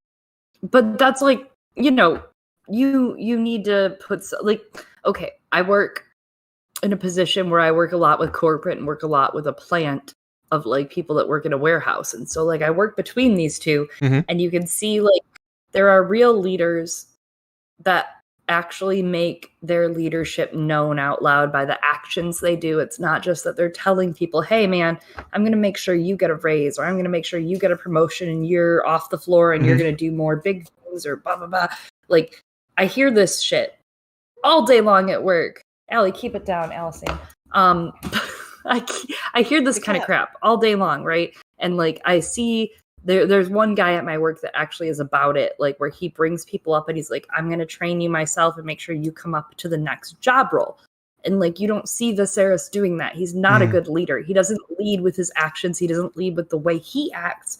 He just doesn't lead. He relies on his indifference, hoping that one of these issues will clear themselves up before the other one does. I mean, that's pretty clear. Like he's just like, maybe one of this will fix the other part of it, haha. Though I will say I was glad he laughed his ass off about the Aegon marriage with Rhaenyra. He's like, that's hysterical. Really funny. Otto, hysterical. That's one of the ones that always gets thrown around the fandom. It's like, why didn't they just marry? It's like, it's a laughable idea that those two should have married. I mean, in hindsight, it makes like some sense, right? It would have, I guess, solved that one issue, but also, I mean, it's a smaller age gap probably than Viserys and Alicent. Yeah, that's true.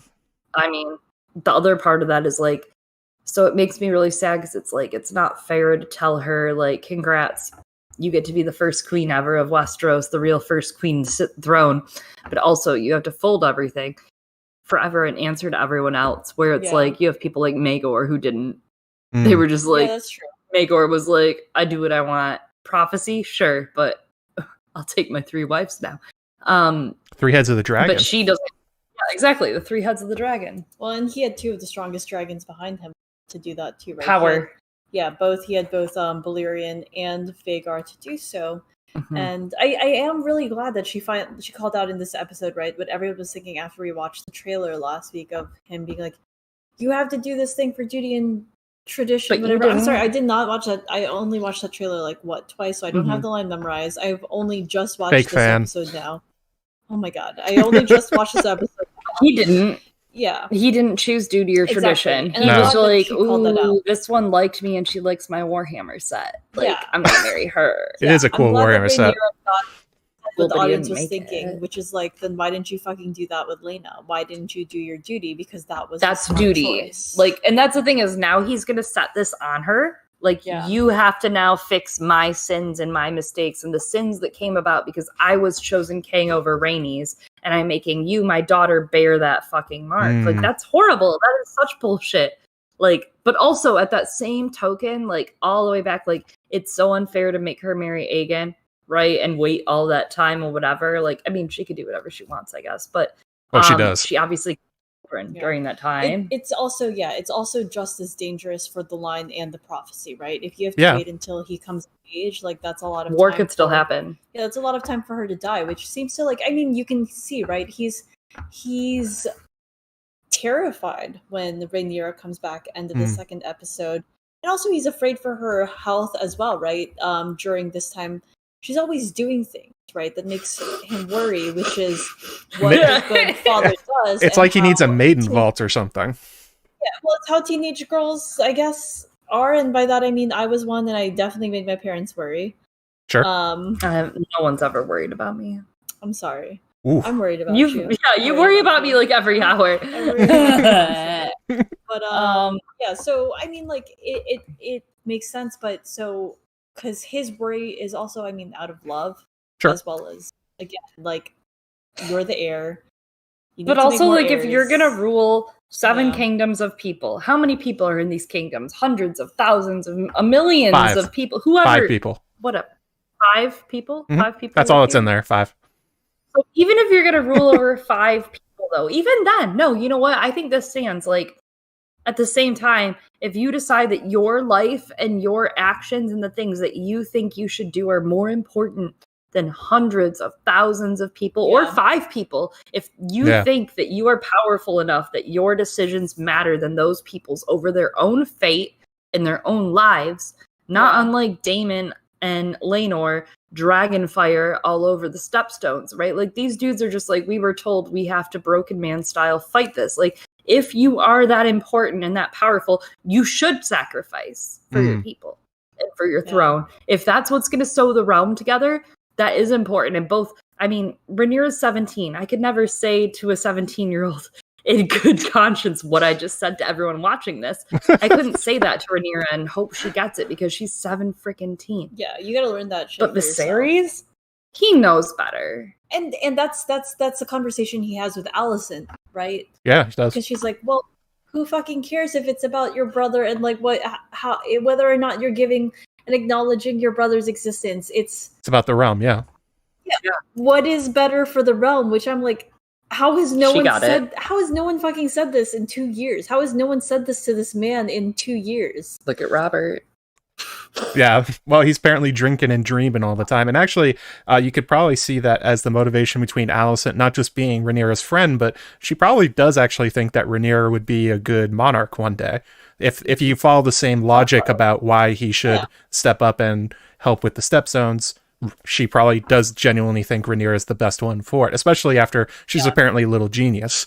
That one of those things that apparently got lost to history, that she knows everything in the world. I also thought about Viserys' duty. I think what the episode did really good is it wove the two of them together, because he's not only thinking back about maybe his mistake about marrying Alicent, but he's also thinking about the prophetic ones and how they're kind of working together. Like when Lionel Strong walks up and says, "You should have listened to me, you should have married Laena," Viserys just gets absolutely wine drunk at that point and loses his mind, because he's thinking about it, not only the failure he made with Emma, but the failure he made in the aftermath of it. That the two of them, to him, especially with his belief that Rhaenyra, well, he did say, he's like, well, I saw you in my dream. I got it wrong. It wasn't Balon, it was you. You were going to be the next one on the throne after me. And you can just sort of see how he's kind of like grasping at all these straws and he's trying to figure it out. But the problem is that he keeps making good decisions for himself personally, and then in the wrong times. He's reliving, like, okay, so we have a quarrel happening behind us. Cat fight. Quarrel. Alysanne, get him. You tell him. It's all about gender in this house. But I mean, that's what makes it so sad for me. Like, I do feel sad for Viserys in some aspects. Like, yes, we're mad at him, and yes, he's making horrible decisions, but it's also, like, not fair in some aspects to him. Sure. You know, I mean, I do feel bad for him. I think he's very stuck. I think he's very... Alysanne, what do you think about him? It's almost like he's going to fire Otto Hightower soon, because he's going to realize that all of his bad decisions have come from his really bad decisions have come from listening to Otto. Even though he's his dear Otto and he listens to him about everything, it's like there is a direct line to... Oh, wait, what just happened? What just happened? I wish I could tell you. Oh, did I click something? Hang on a second. Did you press something on the... This is probably something wrong on my end. Hang on a second. We're having technical difficulties. Eliana, sorry. She left the call. That's what happened. Yeah, sorry. Okay. Did you don't press the little button on the... I did. Allie did. Allie. I want to point, it was Allie. It was because we let Alysanne in. She's a troublemaker.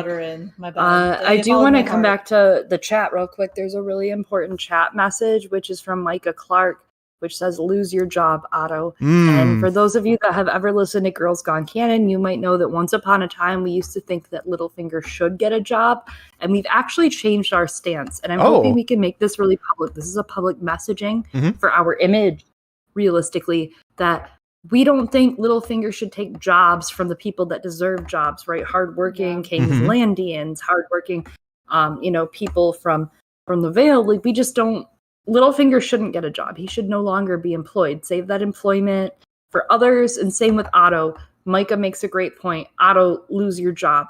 Otto, lose your job. Fire that man. Fire Otto. Fire him. Otto. Fire him. Fire and blood Otto. 10 years ago. Guy should never had it. Like, Damon's right. Get him out of here. It's weird to say that. Damon was right about many things, unfortunately, for some. Not for me, because I love Damon. He does seem to like Lionel Strong. I wonder if Damon's almost like a weird barometer for how much somebody's a piece of shit in the show. Like, what he thinks That's the thing, is at least, like, he's just honest about what a piece of shit he is, right? Like, he is what he is. Corlys is who he is, and Damon seems to have no problems with him. There are no men like Damon, only Damon. Oh my god. What? Except for what? Jamie. Who? Jamie. I don't know him. Anyways. Oh my god, Ion Trone. Trolling out there. Littlefinger's a job creator. Get out of here. Littlefinger kills so many people. Ion Trone's everywhere. Hello, Ion Trone. If Littlefinger's a job creator, he would have built a full-ass castle in the Vale and employed people. Instead, he kept his terrible little tower. He is not a job creator. He is selfish. He is selfish. Got him. He could give people lives, and instead he buys boats? I think that's what he buys. Okay, Dr. Magician. Did you watch next week the trailer? No. Next week? I didn't have time. You didn't watch it? We watched it. We watched it. It was very important to us. Okay, well, I guess we can't talk about it. I don't want to spoil you. It's okay. You can spoil me on the upcoming episode. Are you gonna watch the trailer after? Yes, obviously. Okay. It's mostly like aftermath. It seems like we're gonna get some Rhaenyra brothel Daemon. Ooh. I also only watched this once. Oh yeah, Mysaria was gone. Where's she been this time? She's outie. She's busy. Well, why would she be at the Stepstones? I thought they were gonna get married the next day. She wants to be. They don't. I know, I'm joking. It was a lie. I'm joking, Eliana. A joke? Don't you joke with me. You know she has issues with those jokes. Yeah, that's why. I'm just so serious. I'm a very serious person. Yeah, I don't know. I feel like there's going to be a strong emphasis. The marriages. I think the marriages are all about to come to head from different people in the marriages. Interesting. But they're going to the brothel and they're going to get married. Wait, that's a different episode. Going to the brothel and we're gonna get married. But the classic story of us going to a brothel to get married happens all the time. You love to see it.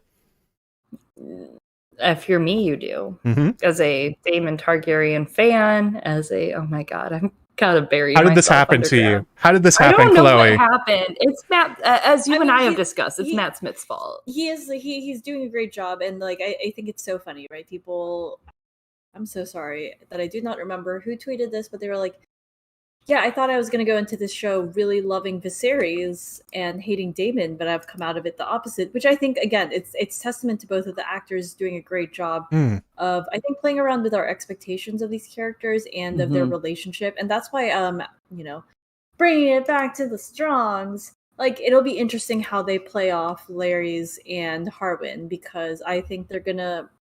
There's always like this fun thing that they're doing of how they're really just like uncovering the relationships and making this a very character driven story, which was something that got lost the last time around. Well, they gave him the club foot. They gave him the club foot. They did it like in the show. I'm excited. They took it, they read the book and they were like, what if we put they did the club foot. They actually did the thing, and it has like a weird cage on it. I don't know what that is. I don't know what he's wearing. Is that like a Forrest Gump thing? Is he? Bro, it's like a little like it's like it looks like it's a. This is an immediate reactions video, first of all, so I don't know why you're asking for details. But what do you want? They like, so I can prove you wrong later. Duh. In a casing, like in an actual casing. Like they gave him his foot could club. It's clubby. And then he did his character thing where he just sat down and listened. He was like, what if I listen? Bro, they gave him the club foot. It's no one else? Are you I'm excited. I love the club foot. I'm really excited they did that. In Game of Thrones, they wouldn't have done that. Look at Tyrion's nose. Oh yeah, that's true.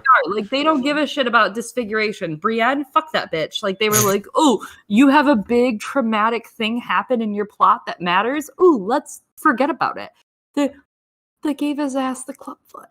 It's true. You couldn't even see Sandor's skull like you could in the books. Exactly. They didn't even make Sandor a Ghost Rider, but they made this guy the clubfoot, and that means everything to me. I'm also particularly excited to see Harwin as a character because he's not in Fire and Blood. He is literally a plot device, a walking plot device named Breakbones. He had some moments too about how he loves blood on a woman. Really loves it. It's canon. Matt just called Harwin in Fire and Blood a device, a dildo.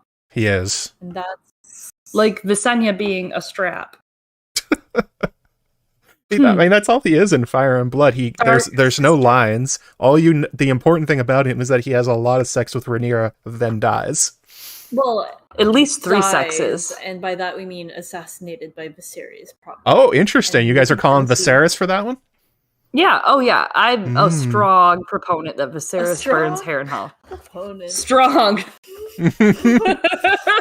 Strong proponent. Thank you. This it's pun, true though. Like I think Viserys makes the most sense in a nonsensical way because, like, I don't know. I think it's perfect that he realizes that's what's tarnishing and sullying the perfect Valerian Targaryen relationship.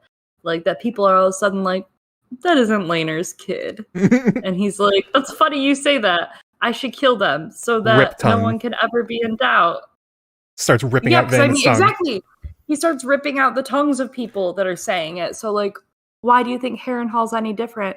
Lionel knows the truth. Ooh. And now I see that they've done a really great job of setting up that aspect of the series, right? Yes, they have. In the previous episode, he's someone who doesn't want to hear things. And this is something that he does as he becomes more and more, he starts, drinking more and more. Are they going to play Viserys that way? But knowing things less and less. I think it's gonna be interesting because explicitly what you're talking about is, so he told Rhaenyra, go find someone, marry for love, and then she's gonna do that apparently with Harwin, and then he's going to completely go back on that after making her marry Laenor. So we're gonna see a pretty huge shift in his opinion on what Rhaenyra needs to do in her life, where this is a good moment for him. It might be the last good moment. He's about to become a real shithead to Rhaenyra when she completely goes back on everything he just told her. Yeah. Yeah. Yeah. Yeah. I mean, that's clearly coming right now. Yeah. Yeah. There was a lot of Robert Baratheon vibes. I think I tweeted that. It's Viserys has evolved into Robert. Yeah. There's a lot of, you can see the person that they describe from the books, someone who keeps kind of trying to please everyone, but most especially he's trying to please Rhaenyra, and that's understandable because he loves her and he's trying to please his BFF Otto, who should not be his best friend. Get a different best friend. False friends. Yeah. That's his little finger. Never make friends with the little finger. No. Nor the big one. Or the middle finger. Any of the fingers, really. The fingers Ignore the fingers. I also wonder... well, that's why he's getting rid of all his fingers, Oh my god, yeah, we didn't even talk about totally lost his fingers. That was ghastly as hell. It looked great, and it's for real, it's from the story. But also, as Eliana kind of mentioned in passing, he just touched poop with his fingers and then put his glove right back on. You don't just moisturize it and let it fester. Deer poo.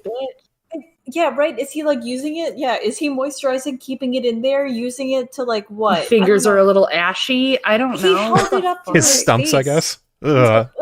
You don't put that in your eyes. The fucking poops and then put it on and I'm what are you doing? Yeah, that wasn't a good idea. Your fingers are falling off. Exceptionalism. Eliana, Targaryen, exceptional. He's fallen apart like Vhagar. Actually, that brings up something I was disappointed to not see, because that's one of the good character moments for Rhaenyra, showing that she cares about Viserys, is that she tells Melos to get the hell out of here, and brings in Girardis in order to actually fix his hand, because she's tired of all the people like leeching off of him and doing bad job, and she's like stepping and being like, no, I'm the next one up, I'm taking care of my father. I guess I get why they didn't put that here, because she doesn't really become the Princess of Dragonstone, and she doesn't have a personal maester, and they would have had jump ahead a lot, but it would have been a really good thing to see, I guess. Also to see Melos get slapped around, because he's totally terrible at his job. I think it could still come for you. I don't think you should be more fingers cut off. Soon. Yes. Yeah, we've got several to go. Just ask Davos; he gets it. I also wonder what's going to happen. So obviously, Viserys said, "Go find your true love, find your Prince Charming." What's he going to do when she comes back and says, "Criston"? You can't marry him because he's a Kingsguard, and also because. But Dad, I love him. Well, you can't do it. But Dad, just like you can't Allison. fuck your uncle. She's just gonna keep pointing at Allison. That was my favorite part about this episode, actually, when he was like, "Listen, if I had just banned her from speaking to the Lannister man, this would all be fine." Funny, because guess what he does soon in the plot? Guess who he bans her from speaking to or being near at some point? Guess who he bans from being anywhere near her? It's her uncle. Who comes back with his short hair and his crown. Do not be anywhere near Daemon. I will be as close to him as I can possibly be. Don't even touch this sexy man. I mean, my God. I don't know what I've become. I think the coin is still flipping in the air, you guys. I feel like, are we going to get a plot where Rhaenyra is, every time that Viserys points at a guy and says, no bad, is Rhaenyra literally just going to run to him and seduce him? Is that what we're going to get in the next few episodes? Is that not what adolescence is about? It is. You're throwing it on your dance card. I still kind of like that. Throw it on your Dance of the Dragons card. Chloe, I was like, the more someone tries to get me to do so, what was it? Always anything. Like anything. And the more I'm like, I don't want to do it. No. Yeah, you're a very opposite baby.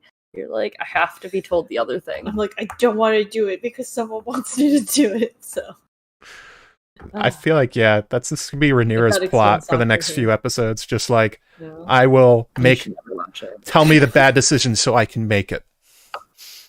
Harwin is going to be the ultimate bad decision. He is the bad decision. Or a good decision. I don't know. At least one of them gives the realm heirs. It is. I mean, she took that duty seriously. Maybe. We'll see. Right? Like, is that she's gonna take that duty? Is that something? Yeah, they'll be like, you need heirs, right? Like, well, I gave you heirs. What's the problem, Dad? Yeah, duty. Yeah. They're not Laenor's. Yeah, but they're mine. I mean, she makes that will be a good point when it comes up. It's like, it's not like they're not Targaryens. Dick. Oh, absolutely. Or is the duty the thing that the duty is what he touched with his bare hand. Is what Viserys holds. Oh my God! Okay. We've reverted to the poop. Looks at it straight on. Turns out we're just talking about the poop. So this is going. Was Jason Lannister bragging about his dick size when he gave Viserys the spear? Was that? I think he was obviously showing the truth about his dick size when he gave Viserys the spear. He's like, it is exactly this long.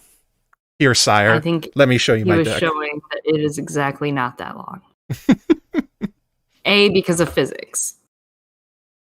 B, despite physics and the way that bodies are, and the fact that you can't possibly have a 7-foot dong, because if you could, I would have it. Okay, I just want to, like, if you could have that, I would have that by now. Like, I would just wrap around the leg. But that said, he just seemed to be overcompensating. Yeah, a little bit. Canon just said it at the same time. There you go, overcompensating. Yeah. I'm just saying, like, first of all, it's just not physically possible. But yeah, it was. I do love that he at least was like, oh yeah, this guy does suck. She was right. Fuck this guy. Yeah, and then he chews him out. Well, he takes everything out on him, right? Yeah. Which makes him look like a fool, which he is. So that works out. Yeah. But I'm like, so he told this man, right, that I have no intentions of changing Rhaenyra as my heir. But like, but that man was like, "That's funny because we all thought you did." He should have told all of the men at once. All of them at once. Gather around, shitheads. Gather the fuck around. Everyone who was sending Pitt a letter, right? Trying to boo Rhaenyra. This is what's up.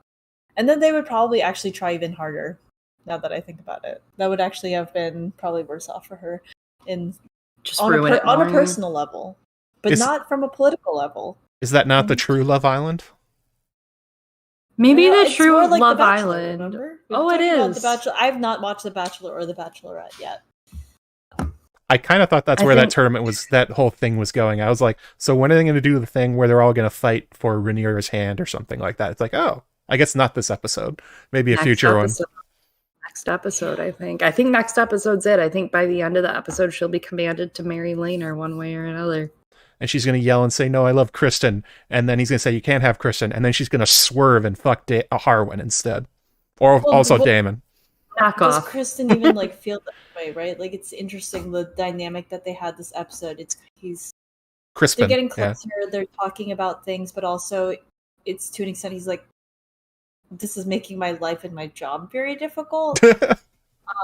He does do a great job of comforting her, right? But interestingly, he does not bring up Dorne, right? Like, because I think we had discussed Nymeria. We had hoped that would go because Nymeria good call. At the beginning, and he doesn't discuss Dorne still. She's like, "Do you think that people will ever accept me as their queen?" And he said, "They'll have no choice but to." And I'm like, Criston, I don't know about that one. They do have a choice. Does he not? In fact, you make that like choice necessarily. Yeah. Is he against her because he says they won't have a choice?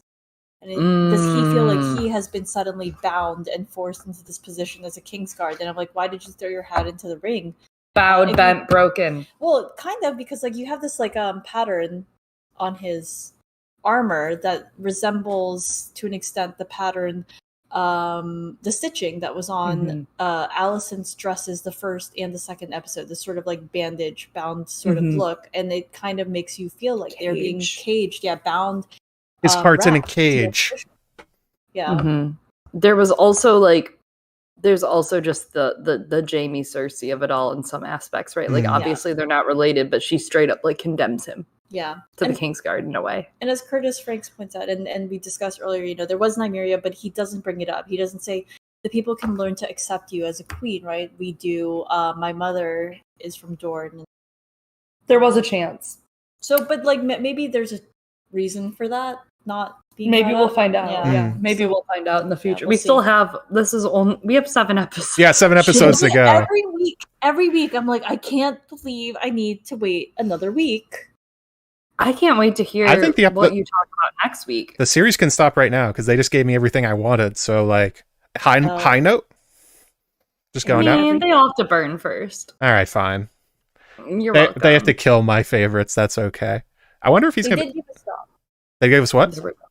Dogs. They did give us dogs. Pugs dogs exist. No, many dogs. Anyway, sorry, go ahead. You were saying.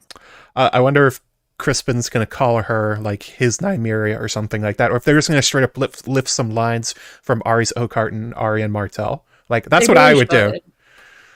They really just should. I mean, they might. I think. Listen, we've already seen them start to adapt A Feast for Crows, so we have 7 more episodes for them to adapt A Feast for Crows, and I really think they're going to do it. I think they should because like the show audience doesn't know those characters at all, so it would be an easy way to repurpose it. They already did.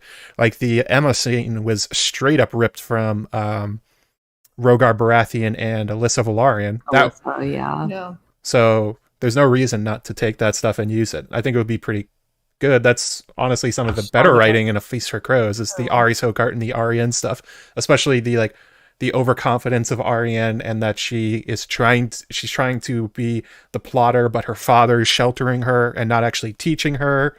It's like it would all work nicely with what they're setting up already. I mean, I was reading, I can't remember what I was reading. It was some like essay or something where someone was like, we've been spending so much time about Rhaenyra as Cersei, Rhaenyra as Dany, that we're not spending enough time as Rhaenyra as Arianne, right? And having her birthright stolen from her. And like that does read true, especially with the Aries, as we've covered our stuff at Girls Gone Canon, like especially with Aries, that rings true. It really does. And Ari thinks about Criston Cole all the time as a character. Especially during the Queen's, when the failed rebellion stuff. That'll come up. I also wanted to quickly talk about the very overt nature messaging that they were putting onto Rhaenyra in this episode, where she starts off underneath the weirwood tree, and then she just kind of rides off into the forest, then gets attacked by a boar, and then we see her finding the heart at the end. It really seems like they're I've been talking about this for a while, since the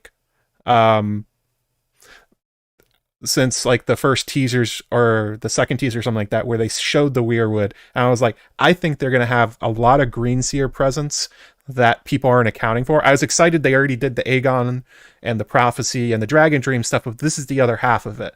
And in this episode, they had her so intertwined with those things. There was a sense of magic about it, like that the forest was like almost accepting her as a character, especially with showing her the heart where Viserys couldn't. And I don't know. I'm curious where they're going to go with this. Like, obviously, we know the Isle of Faces does come into it with Adam Velaryon at some point, but maybe it's going to come up a lot sooner than that. That the connection between Dragon Dreams and Prophecy and the Greenseers and the Weirwoods and all this stuff is going to not be aesthetic choices, but plot relevant. And when they're going to put that in. I do think that we're going to see Isle of Faces. Like, I really think they're going to... If this goes on, to the extent they're threatening for this to go on, with the extent they're threatening for this to go on, like, they're going to show us the Isle of Faces. If they're already peppering Weirwoods in random locales just for us to have, I think that the magic, I mean, Game of Thrones was anti-magic. Pretty much. Like how can we mainstream it, waterline it, like put it through so everyone can understand? How do we do that? But they're going all out because they can and they should and they're gonna. And I really appreciate that. And I think we're going to see Godswoods upon Godswoods. I think we're going to see, we might even see some of it follow Daemon around. Daemon feels like a faded character. He has a lot of interactions with the Weirwoods. Yeah, exactly.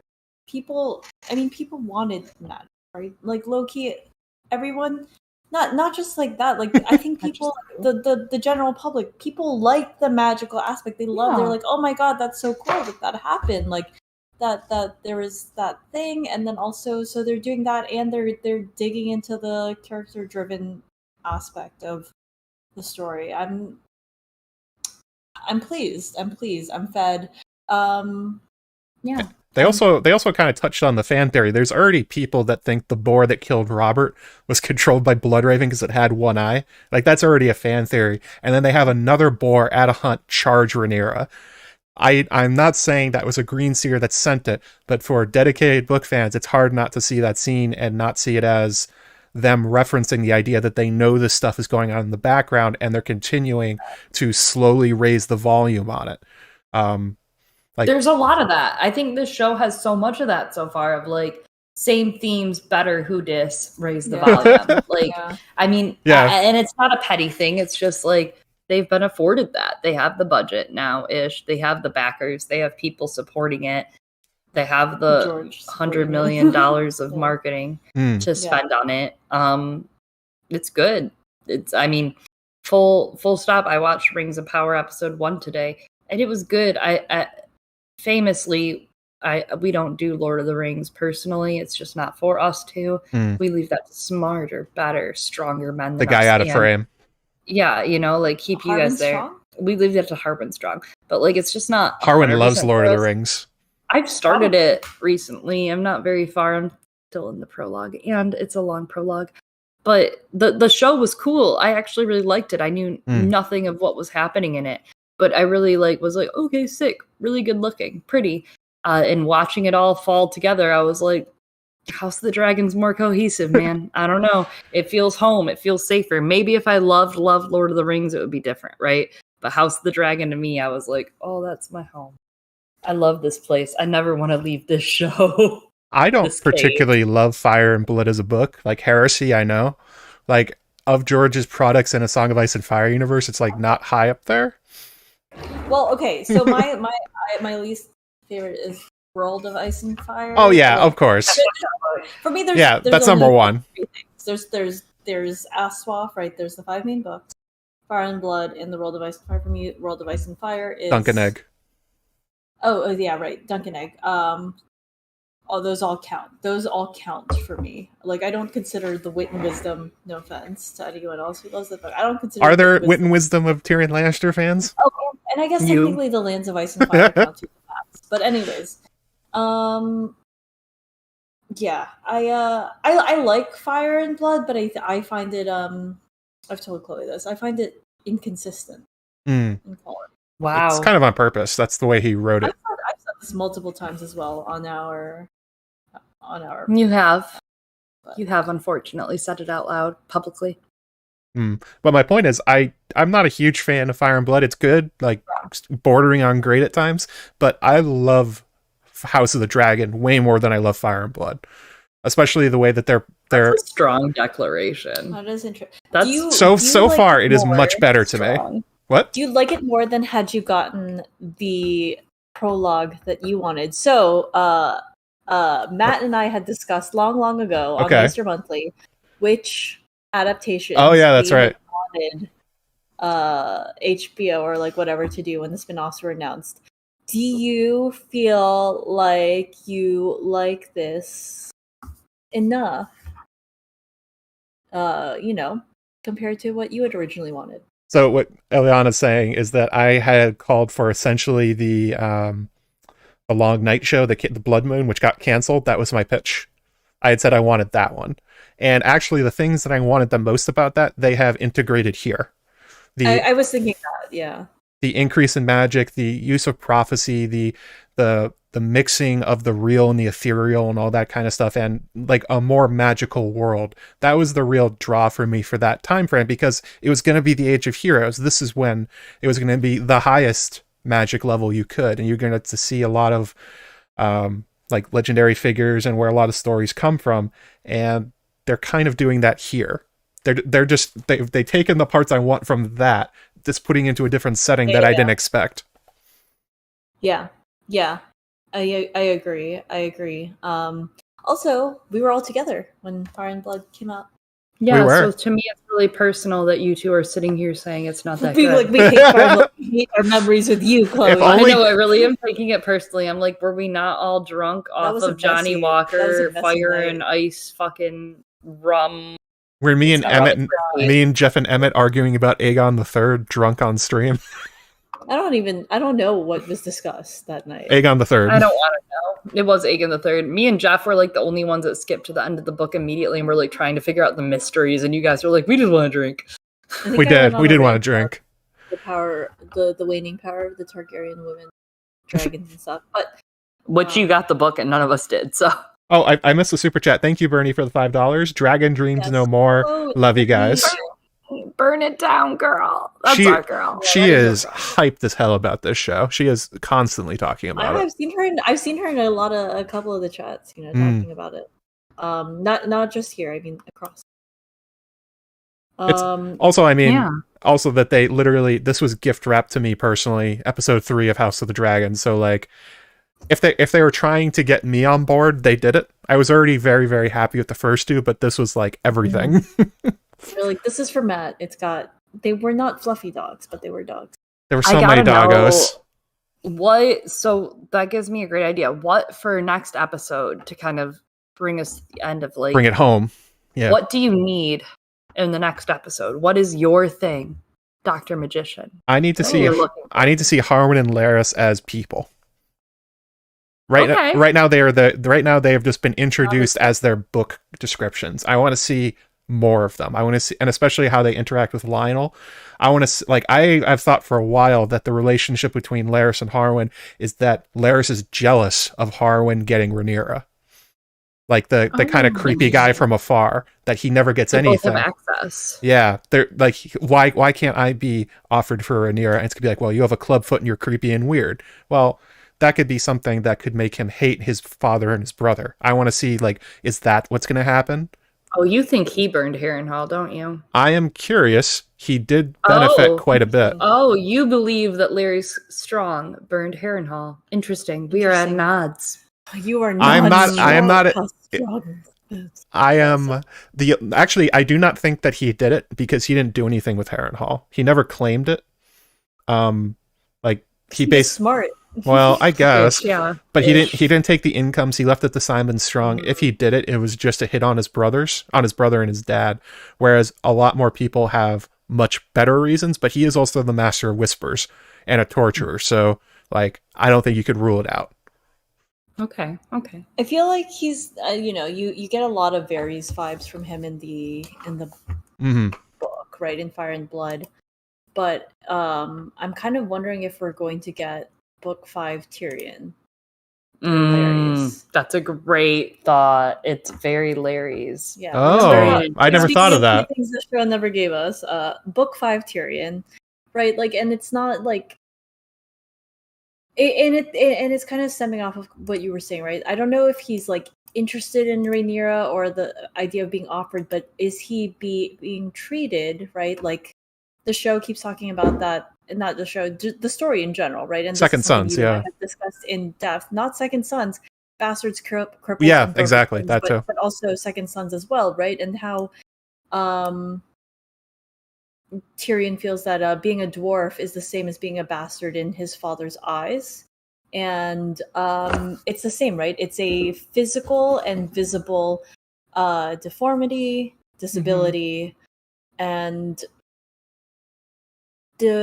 does his father treat him the way that Tywin does? Even though so far I've been heaping a lot of praise, I guess, on Lionel Strong.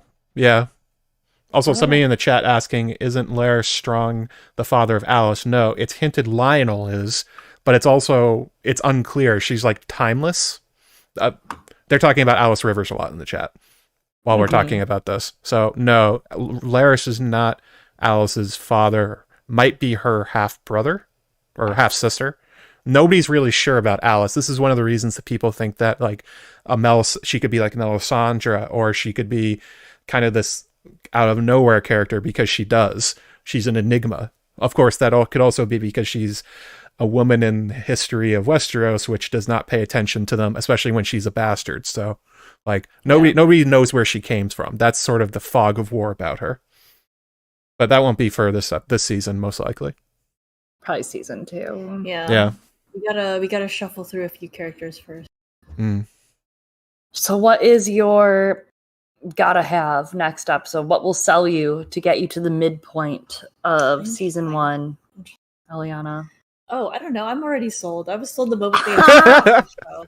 I mean, this is the one she's a slut for drama. I mean, I also was like, this is the one I wanted. So I've got everything. And they're doing great. They're doing, I think, a wonderful job. I'm already sold. I'm like, I can't believe I have to wait another week. I think we gotta end with the Rhaenyra wedding, right? That's kind of what I'm with the season, week, or next week. Next week. Like, I think we got not the season. We have a lot of time. We have to get through 28 years. Yeah. Okay, we have a lot of time to get through. But no, next week I think they got to get to the Rhaenyra wedding because Matt Smith's gonna show up with his short hairdo. Oh yeah, I don't know. Good call. I think that's got to be next week because we have a lot to get through. I think that's the hardest part. The biggest challenge for this show is like how much we have to digest every week. There's so much time skip. What do we think for the time skip? You know, like that was a lot. Next week is going to have one too. Let's be real. I feel like it's going to happen like every episode. I think so. I'm curious how people who don't know the chronology already as well, right? Who did not consume Fire and Blood, how they feel about the time skips. It's like weird and confusing. I don't even know what year we're in. It's like very unclear how close we are to the 129, right? So 101 was the council. 105 is the marriage for her and Rhaenyra, I want to say, right? I want to say it's 105 to 111, somewhere in that range of time. But they changed all the ages, so I don't even know how close we are. Well, they changed everything, though. Yeah, so I'm thinking 105 to 111, somewhere in this range is what we're covering now. I don't know. I think we're going to be like 110 next episode. Did they show Emma as pregnant? I think they showed Emma as pregnant, right? She was pregnant at the Great Council. So she's going to be 29. So she's 17 now. 12 years left to go. Yeah. Okay. Actually, good thought, Eliana. Yeah. Well, I mean, she was pregnant a lot of times, but I assume that was with Rhaenyra. Yeah, it was explicitly that was Rhaenyra. Yeah. Yeah. 114 is when Rhaenyra grants Harwin her favor at her wedding tourney. So I'm guessing we're 111, 112 right now. Maybe. Well, and then no, not if or 113. It has to be much later because 101 is the council. And that's her pregnant. So she would have been 14 when we started. So it's 115. So it's probably going to be 117 to 120 when she marries Rhaenyra. Yeah. And none of this matters, though. This is literally like fake. Like, that's the thing that I can't stand about this show right now is so many people are like worried about, well, what year is it? And how old is this person? It doesn't matter. It doesn't matter. I was just curious. It literally doesn't matter the ages. Like, just forget the ages. They don't matter. Just enjoy the characters, I think, is my biggest like thing I've taken away from this. That's true. They are making shit up just like George R. Martin does. Everyone makes shit up. It's all fun. Chloe, did you answer your own question about what's your make or breaks for the next episode? Make or break bones for the next episode? Yeah, that's what's up. Talk about growing strong. Wow, Iron Throne just said the best thing. If only there was a Time Lord to sort out the timelines. God, Daemon Targaryen, come back to King's Landing. Yeah. We are not looking at a timeline. This is all coming from our heads, right? Yeah, we are thinking about it here. Fire and blood. This is all I do is think about Targaryen timelines in my very little free time. I guess I just want to see the opulence continue on. You know, I mean, until we get a big death in this series that I think is to come, based on the books that this show has adapted. You know, until that huge death happens. I just think it has to go all out, right? Like, it has to get real strong. I didn't even mean it this time. I just think it has to keep going strong to, like, up until when all hell breaks loose. Because the second that big death happens, it all changes. Every single relationship changes, right? So that is that's what I'm looking forward to. I feel like we're going to hit a big Rhaenys episode next one. Yeah. She didn't have any time today. No. But she's clearly the I'm not even sure if she's a surrogate mom, but she is like the teacher figure for Rhaenyra at this point. She's the one dropping the good lessons on her. The unheard good lessons. Yes. Teenagers. Again, I feel like we'll see more from that. I almost wonder if next episode is more of the leading up, like the courting, right? Of all the different suitors. And then definitely the tournament. Episode 5. Yeah. There's a big tournament scene coming. There's that big dance scene that was in all the trailers, right? Oh, yeah, when they're walking down. Yeah. Yeah, it's literally. And they're doing the dragon flying dance. 4 or 5. Yeah. I think it might have to be, if they're doing all the stuff with Brothel next episode.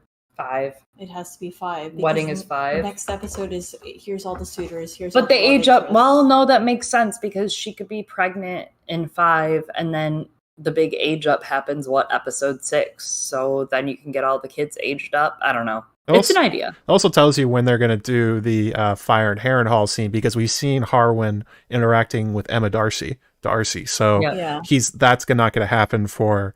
I've heard from people who have seen the screeners for they sent out 6 episodes, I think. They don't make the actor swap until 6, I think. 6. Yeah, I think I heard it wasn't even until they didn't see or it might be 7. It might be kind of late. 6 or 7. It's 6. It's confirmed 6. Okay, so I won't go into more detail. So that means we're gonna have a lot of Harwin.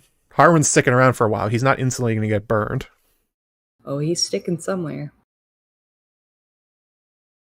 I think that's a good note to end on tonight. And that is it. Thank you for having us. I can't wait to talk about Harwin Strong having sex with someone again with you, Joe Magician. I would love to, Chloe. Anytime, anywhere. What is happening? Anytime, Chloe. How strong fans anytime. You wouldn't understand, Eliana. You only have one theory about how strong. And it was proven correct, and that's all I knew. Well, actually, it turns out I have 2. Apparently, the Viserys one, I guess, is definitely a theory. Who lights that fire? I made a new one about oh no. Are they gonna play Larrys as a Tyrion, Book 5 Tyrion? That is a good one. I never would have thought of it that way. I like that. Your mind works in such great ways, Eliana. and such. It works in a way. Sometimes it Sometimes does. it does. Yeah. No. Yeah. It is We stayed longer than we thought we were going to. We did not have a time frame. I said at the start of the stream, talk until we don't want to anymore. It's called Let's Get Loose About Hot D. That's it. The innuendos are flying just all over the place. Thanks for inviting us. Thank you guys for coming. About a hot D. Yeah. This was really the best. Fun. Thank you for letting me bring Chloe. I was like, it'd be weird if I didn't, because I'm at her place. That'd be funny if you started the stream and just like shove Chloe out of the way. No, you're not allowed on, like you did to Emmett, who's crying in the side. No, he was not here. He had alcohol. Yeah, he got a bagel. He got alcohol. He's living the dream. He watched something on his Criterion collection, got drunk. It was great. Yeah, living the dream. Living the dream. Husbands have fun in this household. They're lucky. Thanks for having us. I really appreciate it. Tell people where to find you again, because we said that a long time ago. Yeah, if you weren't here at the start of the stream and you want to know where to check out Girls Gone Canon, we cover A Song of Ice and Fire point of view character by point of view character every week. We just started Bran Stark. We're having a blast with Bran so far. It's a good stark contrast to the Targaryen show, to the Dragon show. Find us on Apple, Spotify, Google Play, all of the big platforms, all the small platforms. We're there. And check out our Patreon, patreon.com/girlsgonecanon. We're doing every Friday a discussion for Hot D for the episode to come and the episode that just was. It's hosted by our good friend and patron, Maddie. It's 2 p.m. ET for Thunder Tier patrons and above. Lifetime Discord access to our Thunder Tier patrons. It's a blast on our Discord. It is kind of a riot. It's a little messy. I love it. Oh, we're getting fired. How exciting. Amazing. It is a pretty good Discord and all that stuff. I enjoy lurking it. People are always like, Matt, what are you doing here? I'm like, it's a fun Discord. We're having a fun time. We are. Yeah.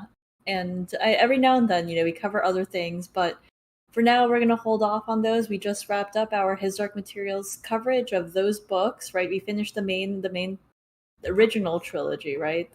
The OT3. Yeah, and I think we're anticipating that the His Dark Materials final season will be airing later this year. November, yeah, and we'll cover that once this wraps up for Hot D.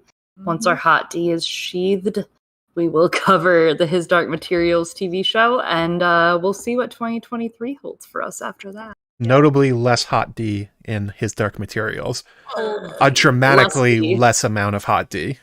Oh, you're so right. Yeah, right? Like, I'm hearing that we might not even get, the next season maybe until 2024?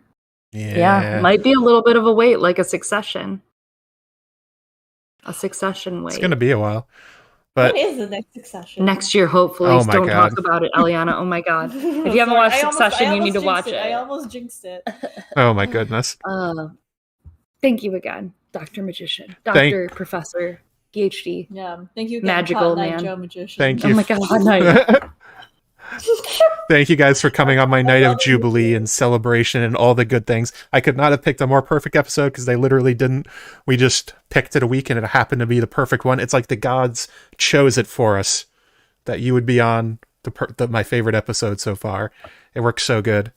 I mean, you chose it. What if it might end up? Well, kind of, not really. He was like, "Do you want to do one or two?" I was like, "No, we're tired. We're tired." I'm sorry. Yeah, I mean, what if this ends up being your least favorite episode at the end of the season? That's the biggest hope you Impossible. Can have. It's number 1 out of 3 right now, so it can't happen. I mean, that just means that it's going to get better. It's only going to get better. We're going to see. That's what I've heard. That's what I've heard. Me too. That we heard the same thing. Like Rhaenyra's going to be reading underneath the tree, and all of a sudden, Bran's going to appear in the face and say, "Hello, Rhaenyra," and I'll just be like, And then everyone will cancel their HBO Max thing and say, "No, not Isaac Hampstead, right? God. He can't be in this." But Twitter is going to be so good that night. I am going to shitpost like crazy. It's going to be great. But does anyone shitpost better than Viserys? And who had a better shitpost than Bran the Broken? Damon. Damon had a better shitpost. You're so true, bestie. So true. Thank you. Good night, everyone. Good night, everyone. Also sign up to my Patreon stuff too. Yeah, sign up for. Before you guys play yourselves off. Wait, please. Also, yes, I have Patreon as well. I have a Slack, which is similar to Discord, but for more business people, I guess. That's what Slack is used for these days. Sure is. It's basically the same thing. I've thought about making a Discord. I don't know if I'm going to, but yeah, same. Really fun people, have a lot of good stuff. $5 level gets you access to that. Also, the Dying of the Light stuff we talked about earlier with Eliana. Actually, no, that one is free, but you should do it anyway for the rest of the stuff. We'll be doing more videos during this week. I don't know what about yet. I'm guessing Prophecy and Dragon Dreams, and also How Strong, because why not stay on brand when that's all this episode was. Should be one coming out tomorrow. Actually, I have the next 2 days off, so maybe I'll make 2 because I'm crazy like that. I also have same time next week, episode 4, have another special guest coming on, the Manucular Bomb himself. Because I have locked up apparently all of Girls Gone Canon and Not a Cast for coverage this season. Not a canon. Oh my god! Why did you hit up Chloe for a different episode? No. I was like, are we coming back? No, don't worry. I wouldn't do this to you. We didn't want to tell you, Eliana, but sorry. I'm pretty mad if you didn't tell me. I would never not tell you. That's a betrayal, a deep betrayal. It's some Viserys and Rhaenyra betrayal. That's true. So yeah, look out for that. Oh my god! There's only one Joe Magician. It's just me. There are no men like Joe Magician, only Joe Magician. Yes, there's only one person streaming wearing a Hawaiian shirt tonight talking about Dragon Dreams, and that's this guy. True. It's you. That is the core competency of this channel. Also calling Pycelle a shit weasel, which apparently a lot of people enjoyed my video. So, yep. Check out all the videos. If this is your first time here, like and subscribe and do all the things. Lots of hot D comment. Below. Yeah, right here. Like, right there. Wait, where are we? No, it's going to be over. It's going to be underneath Chloe. It's going to be underneath Chloe. Hit the buttons. Chloe, no. Hit it. A little bit more. There you go. Perfect. She just subscribed. Subscribe. And yeah, maybe I'll even do a review. I haven't done one yet. I actually haven't reviewed Hot D yet. I've just made videos about weird topics. What is this? I know, right?